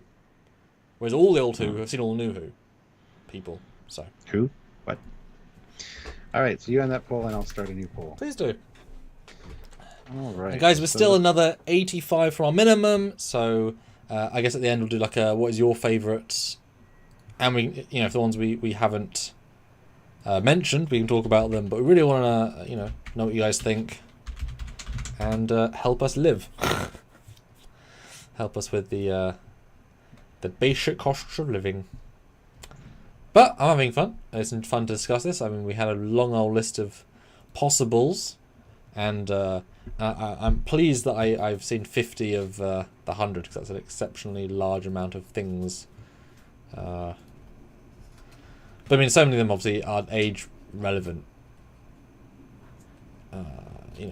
I'm not going to go back and watch 70s sci-fi shows for the sake of enjoyment most of the time. So it's kind of hard to... we all have our eras, etc., etc. Oh. Let's see what we got here. A Saucy Puppet Show. What's in $5? Thank you. Mandalorian did a good job of threading a serialized storyline through the story of a weekly format. Yes. There, I put a new poll up. It's exactly what Gorgonzola has suggested. What is the best sci-fi western? Mandalorian, Firefly, Brave Star, or Star Trek TOS? Wagon Train to the Stars. And I'm going to vote on that myself. Go for it. Because I can. Right. And then we lead into your number 3. My number 3 in this list is Stargate Atlantis. Nice. Not number 1. Yeah, this one is so high up on the list. Stargate was a huge impact on me in my teen years. It was my teen years show from SG-1 to Universe. I love Atlantis especially because it's more of a sci-fi show than SG-1 because they're living on a city ship. And every week they don't walk through the planets, they take a ship to a planet, which can cloak and go through gates. Every single moment of it is a sci-fi show. Half of the team are aliens. Half of the team had advanced tech in their bodies with the ATA gene. Fighting an alien, a super being, half the series as well as humans, etc. It's so much more sci-fi from the start by its by its premise, and just the art design is superb. The costumes are phenomenal. The ships are phenomenal. The Wraith are a beautiful, wonderful idea. Season 1 is a phenomenal bit of television. It hits the ground running so hard, unlike Voyager and DS9 Enterprise, where why have they suddenly lowered the quality from what, like Voyager? Why is Voyager season 1 worse than DS9 season 3? Why is DS9 season 1 worse than TNG season 6? Because they didn't quite know. Atlantis actually is the same production team making a second show at the same time, so they bring all their knowledge from SG1 into Atlantis, and so it starts off really freaking strong. It's shockingly how strong, because they had experience even with the new cast, and then it just gets better. 2 and 3. I think 4 and 5 aren't as good, but that's because they lost some cast. So the narratives I didn't enjoy as much. All the hybrid stuff I didn't really enjoy with Michael, but that's just me personally. The costumes I didn't like as much when they shifted, but then the space stuff gets cool as it goes on. The CG is really, really fantastic. They, I have a lot of the models. They really pushed those stuff hard, and they still look good today. It's one of those earliest full HD shows, because Stargate SG-1 didn't start in HD. This one did, so everything's really popping. Details really there. It was built for HD. SG-1 wasn't built for HD. The entire cast are fantastic. Every single one of them, which is really rare. Not so much for these top end list people, but they're all really great. Even the secondaries, and I've met almost every single cast member. I've met all the primaries several times, most of the secondaries at least once, multiple times most of them. I'm missing a few, but for the most part all of them. I have some personal experiences with a lot of the cast, talking to them personally, online. I have personal knowledge of almost all of them in one way or another. Taylor in the middle, talked to her on my birthday, and I got a special thing from her. Paul McGillian, I interviewed him, and I got a great chat with him. Jason Momoa, Ronan, he pointed a gun at me. I've got something with all of them, that's kind of special. I just think it's a fires and all cylinders sort of show. There was a real treat, and we're not going to get a show like it again. Mm-hmm. Well, I've already said my piece about it. I just don't think it's as good as SG-1, but I did enjoy it. Because I like the sci-fi more. But SG-1 is more fun, but it's more. I don't care if McKay is Canadian or not. It's not ZPM. That's just fucking stupid. It's a ZPM. Just for the record. But I love McKay. He's a fantastic character. Oh, and Chuck Jones says, yeah, Westworld. That would count. But I didn't. That's one we didn't know mentioned last time. I've only seen the first and half of the second season though.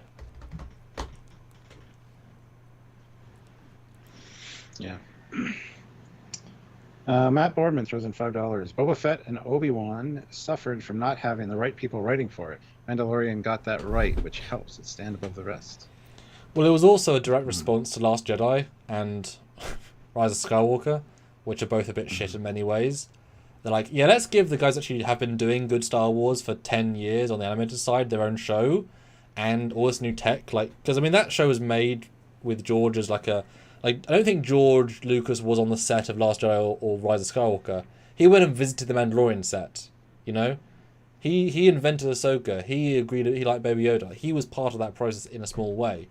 He was there with Dave Filoni and such. Their legacy continuing, whereas J.J. Abrams is just making because he wants to make a Star Wars film and was given the reins. The other guy's doing it for a sacred duty, etc. Yeah, right people, right time, etc.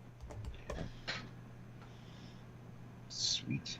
All right. Well, I guess we're on to our silvers now. Mm-hmm. My silver, my second place is Battlestar Galactica, the new one. Ooh. I'm still in the middle of watching it because, I'm more than halfway through season 4. But I've really super enjoyed it. And it's hella bingeable, I gotta say. I guess season 4 has kind of dropped a little bit in storytelling, a little bit. But we'll see where it goes. I'm so excited to see how it ends. Don't spoil it for me because I don't know. But the characters are all fantastic from the get-go, and so well portrayed, so dark and gritty. And it really, like I went into it like hating. I didn't like Katie Sackhoff for a long time, and definitely hashtag not my Starbuck. However, she's her own Starbuck, and she's great. So she's definitely won me over, and so many great actors pop up in this show, and it's surprising for the storyline of only like 39,000 humans left or whatever, that there's still people that are popping in that I'm like, oh wow, I know them. It's an actor from something else. And I really enjoyed the original Battlestar Galactica as well. This one definitely pays respects to the original, which is a big deal for me. Even though they're the older Vipers or whatever, their stuff in the museum, it's still there, and it's great. That's how you do it. That's how you do something like a new show like this and respect the old one. So I think they did a beautiful job with it. I wish we had more of the classic Cylons. I know they're the older model, but I really like the old style Cylon look. But that being said, my biggest complaint about it, honestly, is the music. I just wish the music during the show is great, like the background music, but that tribal like dum, dum, dum, dum, dum, dum, like not a fan. Give me the original any day. Dun, dun, dun, dun, dun, dun, dun, dun, dun, dun, dun, dun, dun. That's where it's at. They dropped the ball on that. But other than that, everything else is fantastic. Baltar is great. Adama is great. There's just so many great characters and character pieces in this, and then the realization that some of them are Cylons is just, although I don't buy it, to be fair, that they've been Cylons all this time, but whatever. Wait for the end. More is revealed, as you can imagine. Yes, I know. Mm-hmm. But no, now that I'm in the heart of it, for the first time, it's definitely grabbed me, and it's definitely fantastically well done. And it's sad because this is what Firefly could have been if it had more seasons. Yeah. Like, just amazing, but then stopped. Yeah, and the CG still holds up beautifully, doesn't it? It still looks like top end. Like, amazing. Sean O'Sullivan, €2. Thank you. Admiral Rowe beats Bears. Battlestar Galactica. Yeah, Admiral Kane, phenomenal. When they introduce her, and her entire war room office is just guns, vintage guns. It's like, great. Yep. Yeah, and just the music for me is just outstanding. One of the most definitive scores of any show, let alone sci-fi. A Saucy Puppet Show, $20. That period of time in 2004, 2005, when BSG and the Stargates were airing Friday nights, holds a special place in my memory. And Thursday Enterprise. It's really sad. I've told this a few times. At that time, those like two years, BSG was the highlight. SG-1 was great. Atlantis was really fucking great, and Enterprise was easily the worst of the four. You're like, oh, I guess I'll watch the new Star Trek. It's not good. Everything else is great. That was a shocking... I remember thinking, really? Star Trek's not that bad. But it's just like with Lost in Space and Discovery. BSG, incredible. Enterprise, crap in comparison. When they were airing side by side, there was no comparison of quality at the time. Well, in 10 years, we're going to look back at this and go, we had the Orville, we had Strange New Worlds, we had Picard, we had Discovery, we had But all their Obi-Wan, qualities are generally lower, Mandalorian. though. Like, some of those shows are misses, in general. Yeah, but it's still... Yeah, it's a golden time. A lot of people just enjoy them because they're watching new Star Wars, which is great for them, or whatever. Like, sure, they're not all great, but you look back on it with that 10-year distance, and it's like, that was a great time. So... Yeah, no, it's true. It's amazing how science fiction has now come back around. Because for a long time, we were the pariahs of no one wants to make a sci-fi show because it's expensive. And you're right. I mean, certainly Trek is leading the way there. And Wars was doing movies and they were failing a bit creatively. So they swapped to shows and they've got infinite money. So they can make 9 shows.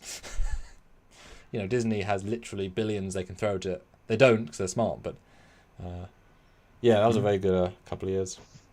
Yeah, well, I'm impressed. I mean, I know you were, when we started talking originally, you didn't like the show conceptually, you didn't like how the Galactica looked. I remember you bad-mouthing it 'cause you hadn't seen it. Not in a mean way, just in a, you hadn't seen it. So it's amazing. It's jumped all the way to your number 2 of all time. That's remarkable. So good for you. Well, it's one of those series that people can watch that aren't necessarily sci-fi fans either. Oh God, yeah. Like there's the storytelling's just that involved that you don't have to be a sci-fi fan to enjoy this, and I think that's a sign of a good sci-fi series as well. Well, it's also special because in that context, half of it is the hardcore sci-fi space, and the other half is people in suits in bland sci-fi-esque but just office rooms. Like you spend so much time just with people in rooms that is sci-fi, but it's so gritty and grounded. You wouldn't necessarily go, like, it doesn't feel like Star Trek. So therefore, so much is the people. Is Boltar in lab doing science? That's not necessarily sci-fi in itself, versus a Star Trek where we're in a big botany room and it's 10 feet tall and blah blah blah. So yeah, I agree. It's a lot more grounded in that respect. And boy, aren't the sets phenomenal? Wouldn't they have been great to walk around? Yes. Just like the amount of detail. And something as simple as first as this LCARS is the first season, they said we're a sci-fi. We're gonna cut off all the ends of our paper. I'm gonna cut off all the corners, and everybody after that hated them for it. And everybody hated that because everything ever. Amazing. Cool. Yeah. So All right. really enjoying it. So it's got to be my number 2 right now. Amazing. My number 2, and I'm kind of sad / shocked it's not on your list, but that's okay. And this was a hard. I almost made Atlantis my number 2, but I think this one will beat it out just. My number 2 is Red Dwarf. How do you know it's not my number 1? I don't, but I doubt it is. Red Dwarf. I mean, no show has gone constantly from 1987 to 2018. The only reason they made more is because they're in rights dispute. No show has done 35 years of shows every couple of years with the same actors, with the same characters being not almost still as good. There's no show in history that's done that. The first 5 years, every single episode except maybe 2 are like 9 out of 10s, if not 10 out of 10 for a few of them. The ideas were genius. The cast was genius. The set design, while being simple, was genius and didn't feel that cheapness of British TV because it's so few episodes to put the money in. It was so creative, so interesting, so funny. Yes, some of the other seasons were weird, but the first 4 are just outstanding. Even season 1, I think it has its own unique place.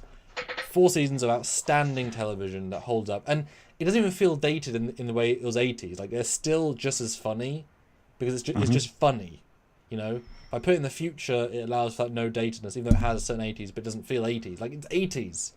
You wouldn't watch backwards and think, oh god, that's dated. You watch it and think, damn, that's freaking great. I will say, yeah. I said I moved 15 over to this folder. It was one of them.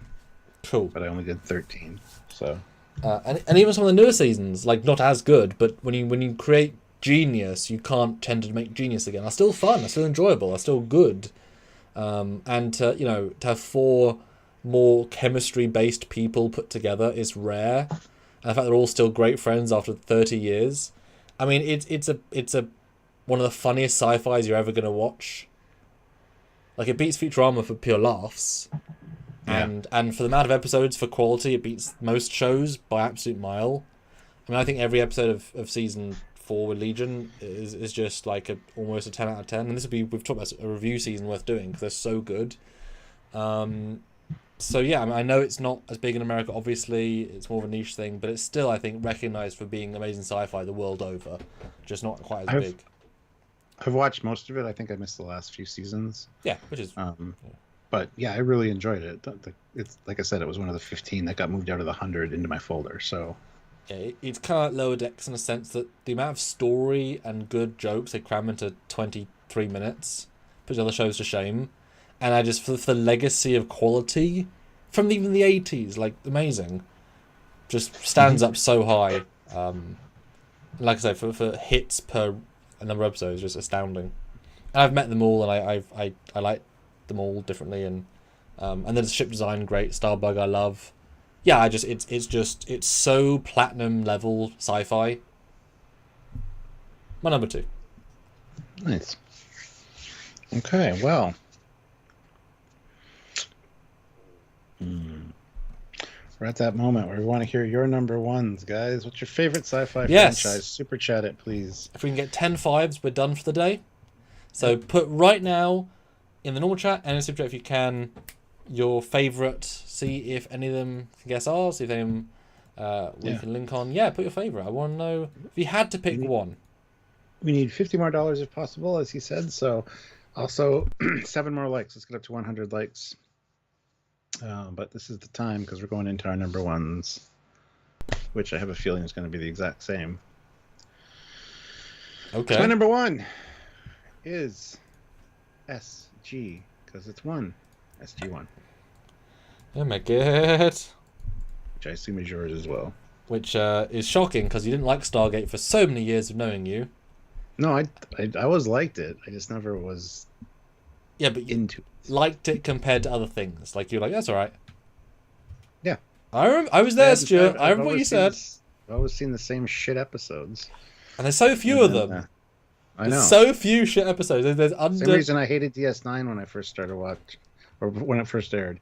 I'd see the same crappy episodes and I'd be like, this is not great, and didn't even watch it. And then once I watched the whole thing, it's my favorite Star Trek series now. So I think, I don't know if you agree with this, but in the first 7 seasons, there's probably 10 bad episodes max. Like compared to the rest. 10 stinkers max.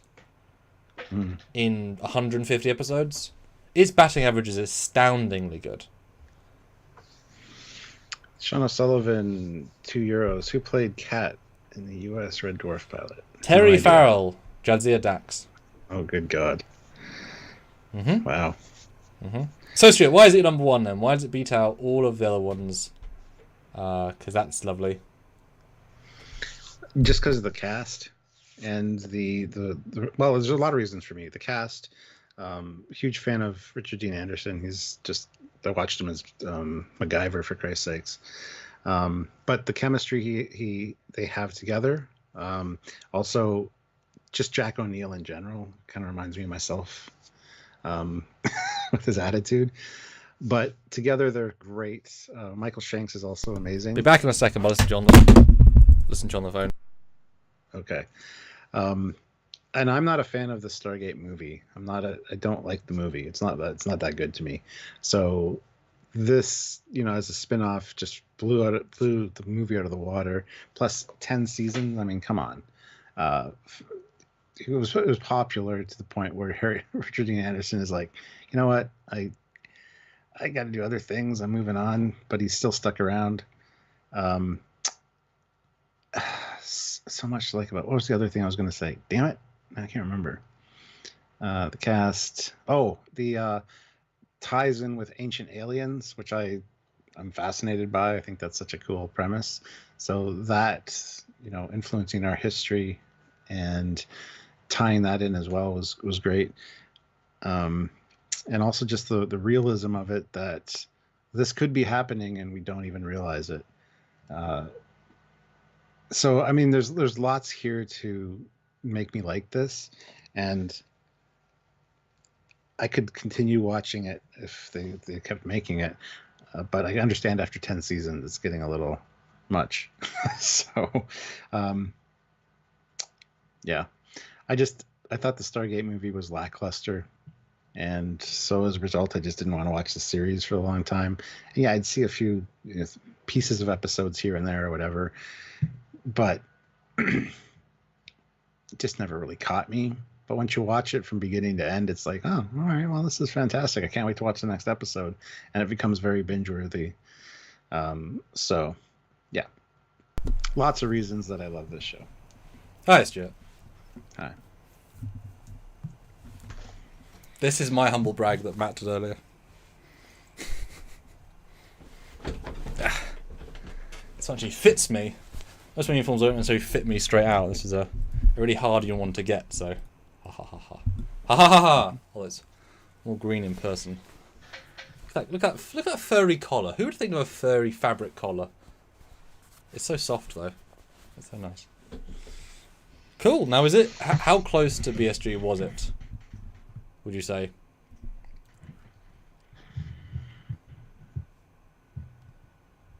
one is number 1, one is number 2. So Yes, but how far away I think are that they answers from the each other? question. Are they close, or is it kind of enough far that it's like, yes, SG-1 for sure? They're very close. Okay. Very close for multiple reasons. But Cool. I had such a good time watching it because I watched it all with Sylvia as well, which helps, I think. And just the dynamic of the cast. It's fantastic. Boom. And 2 interesting comments from Mark Henson. I couldn't get into this show because I always saw Rich Jansen as MacGyver. Moving forward, I'll watch it eventually, but I won't be able to do without thinking of him as Doppelganger. And the Doctor says, it took me a while to like Anderson as O'Neill over Kurt Russell, but he really did knock it out of the park, made it his own. Yeah, I think he's much better than Kurt Russell. Like, Kurt Russell's okay, he's military man, but RDA is infinitely better. I mean, he has obviously 10 seasons, but, you know, like, this movie cast are good, but they're nowhere near as good as the TV cast. The movie is just not good. I didn't like his character in that in that movie. The movie's just lackluster for me. Mark Lawrence, $5. I love Stargate for the same reason I love Warehouse 13. They both built on real history, and if you know your history, you could predict some things. Yeah, and I'm a huge fan of history, especially ancient Egypt. So that's another draw for me for this, for sure. And some people... Oliver Lavery Farag. Okay. No, go ahead. No, it's fine. Oh, Oliver Lavery Farag, £10. Oh. Purple alert. Purple alert. What's a purple alert? It's slightly worse than a blue alert, but not as bad as a red alert. I should have said mauve. It's more of a mauve alert. Holly. It's genius. Red Dwarf. So the people in the chat are saying that they some of them thought that season 9 and 10, when the Ori came in, were a distinct quality decrease. What are your thoughts? I wouldn't say distinct, but I would say that, yeah, once the Ori came in, I was kind of like, oh, Christ sakes. I was kind of getting to that point where it's like, you don't need to introduce a new big bad. But I wouldn't say distinct quality drop, but I would say a quality drop, yes. Thoughts? And Rustinecker says, RDA seemed miserable for so much of SG-1. No, he loved his time on SG-1. He was a producer. He helped do so much of it. He was SG-1's biggest fan. No, he loved it. That's why his character was so great, because he was just himself. Well, yeah. Yeah, like he loved it.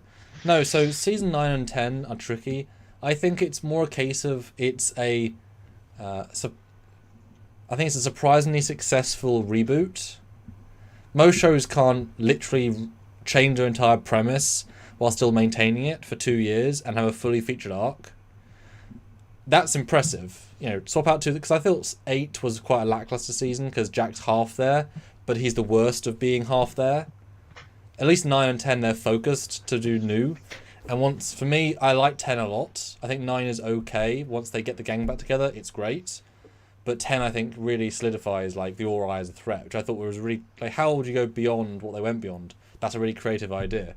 And I thought Vala and Cam were great additions that had their own characters and had, you know, unique chemistry with everyone else, and Bo was a sort of phenomenal replacement to Don.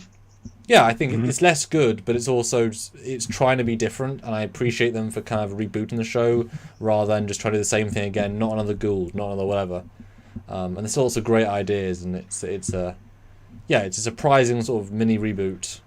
I prefer over season 8 overall, even though I like this end of season 8 amazingly well.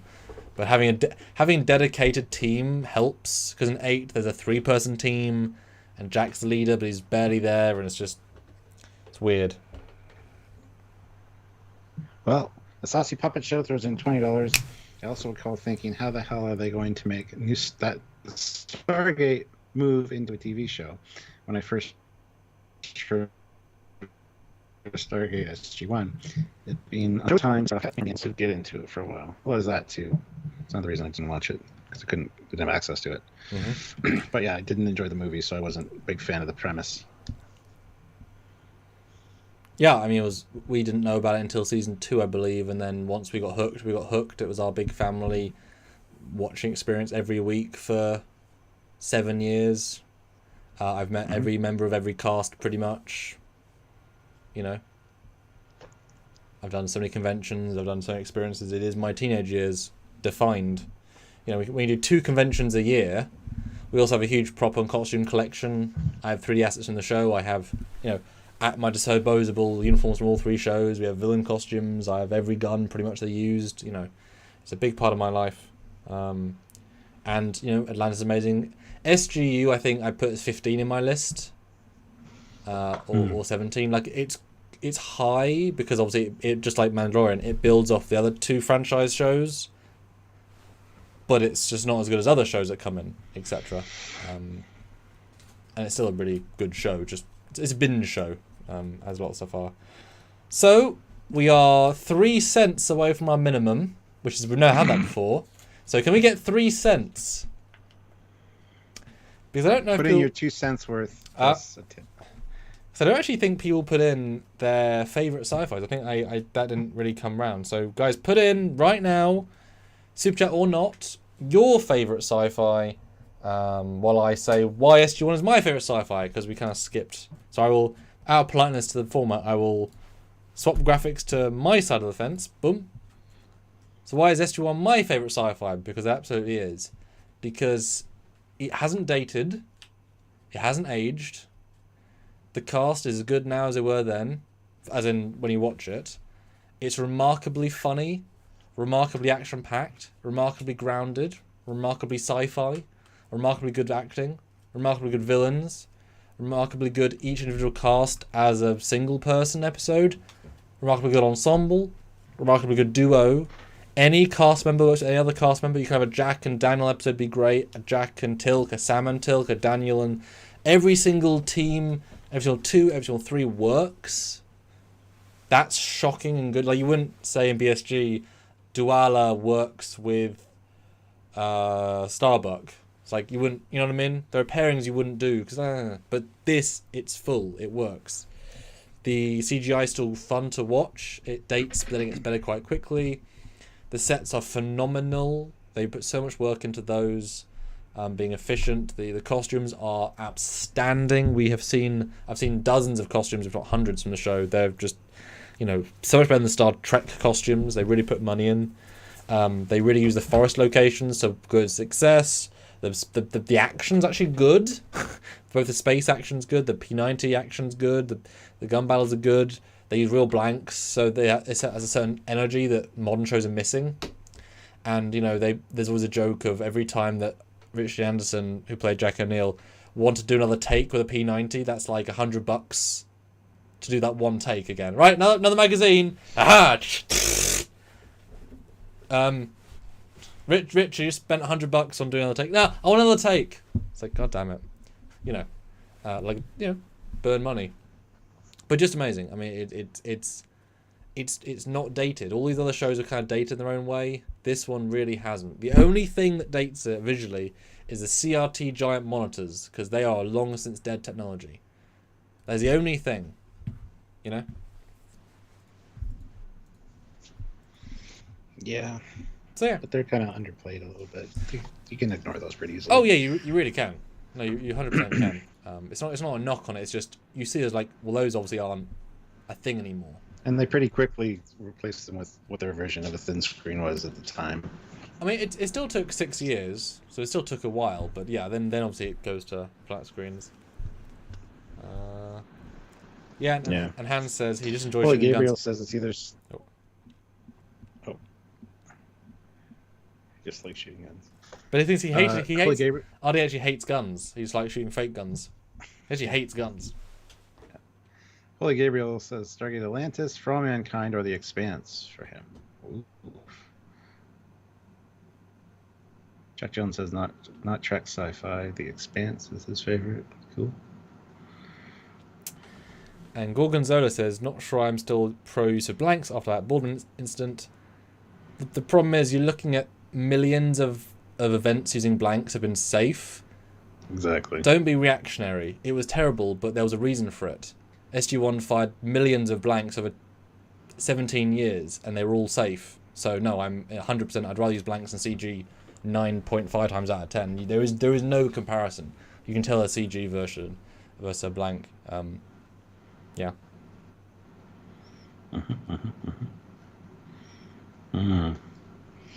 All right, guys. Well, we hit our minimum thanks to Squadra, of course. You Yes. throws in $1 for that last super chat slot. Yes. So thank you. But yeah. Good stuff. Good stuff. This was fun, Stuart. I know it would be. I mean, our lists are quite different, and yet some of the clear winners of quality. I mean, That being said, go watch Love, Death, and Robots. You won't be disappointed. but let's just reiterate briefly while just so everyone remembers. So your 10 were, from 10 to 1 was... Okay, hold on. I just closed it. Oh, sorry. My number 10. All right, 10 to 1. Stargate Atlantis, Quantum Leap, The Expanse, The Orville, For All Mankind, Lost in Space, the Netflix series, Love, Death, and Robots, Star Wars Mandalorian, Battlestar Galactica, and SG-1. And just for... So only one of those shows predates the 2010... Well, I guess... Well, at least living in the 2010s. Only the Quantum Leap from the old days. So nothing from your childhood. No cartoons, no animated, no anything. I'm kind of surprised. I was expecting something. I know you were, but... Yeah. No. Well, and a lot of these are brand new. For All Mankind, Love and Death, Robots, Expanse. I mean, these are brand new. So you think... Basically, you think the best sci-fi ever made has been done in the last 20 years. Without any doubt. No. Star Trek. Apart from Star Trek! And my number 10 list from order was Doctor Who Classic, number 10. Eureka, number 9. Firefly, number 8. Babylon 5, number 7. Which is 4 you didn't include. I'm shocked Babylon 5 didn't, but you haven't finished it. Battlestar Galactica, number 6. Farscape, number 5. Futurama, number 4. Stargate Atlantis, number 3. Dwarf, number 2. Stargate SG-1, number 1. So I think we have 5 the same, 5 different. Which is pretty interesting. Cool. Yeah. Awesome stuff. And we'll do a top 10 like all-time sci-fi movies at some point as well. Should be fun. There's so many to pick from. There's gonna be some 80s stuff in there for me probably. And we're gonna miss more than we're gonna remember. Exactly. So, yeah. Same with this. I'm sure we missed some that people are screaming at us for, but it is what it is. Yeah. Did what we could. But I mean, I do think these are some most iconic. I mean, yeah, they're iconic for a reason. And we went through a lot of shows to get this list as well. Cool. Well, thank you so much, Stuart. This was a slightly longer one for you guys. Hope you guys enjoyed. Thanks for tuning in. See us tomorrow for another cool topic, and of course, Stranger Worlds and Stuart's first reactions on many things as well.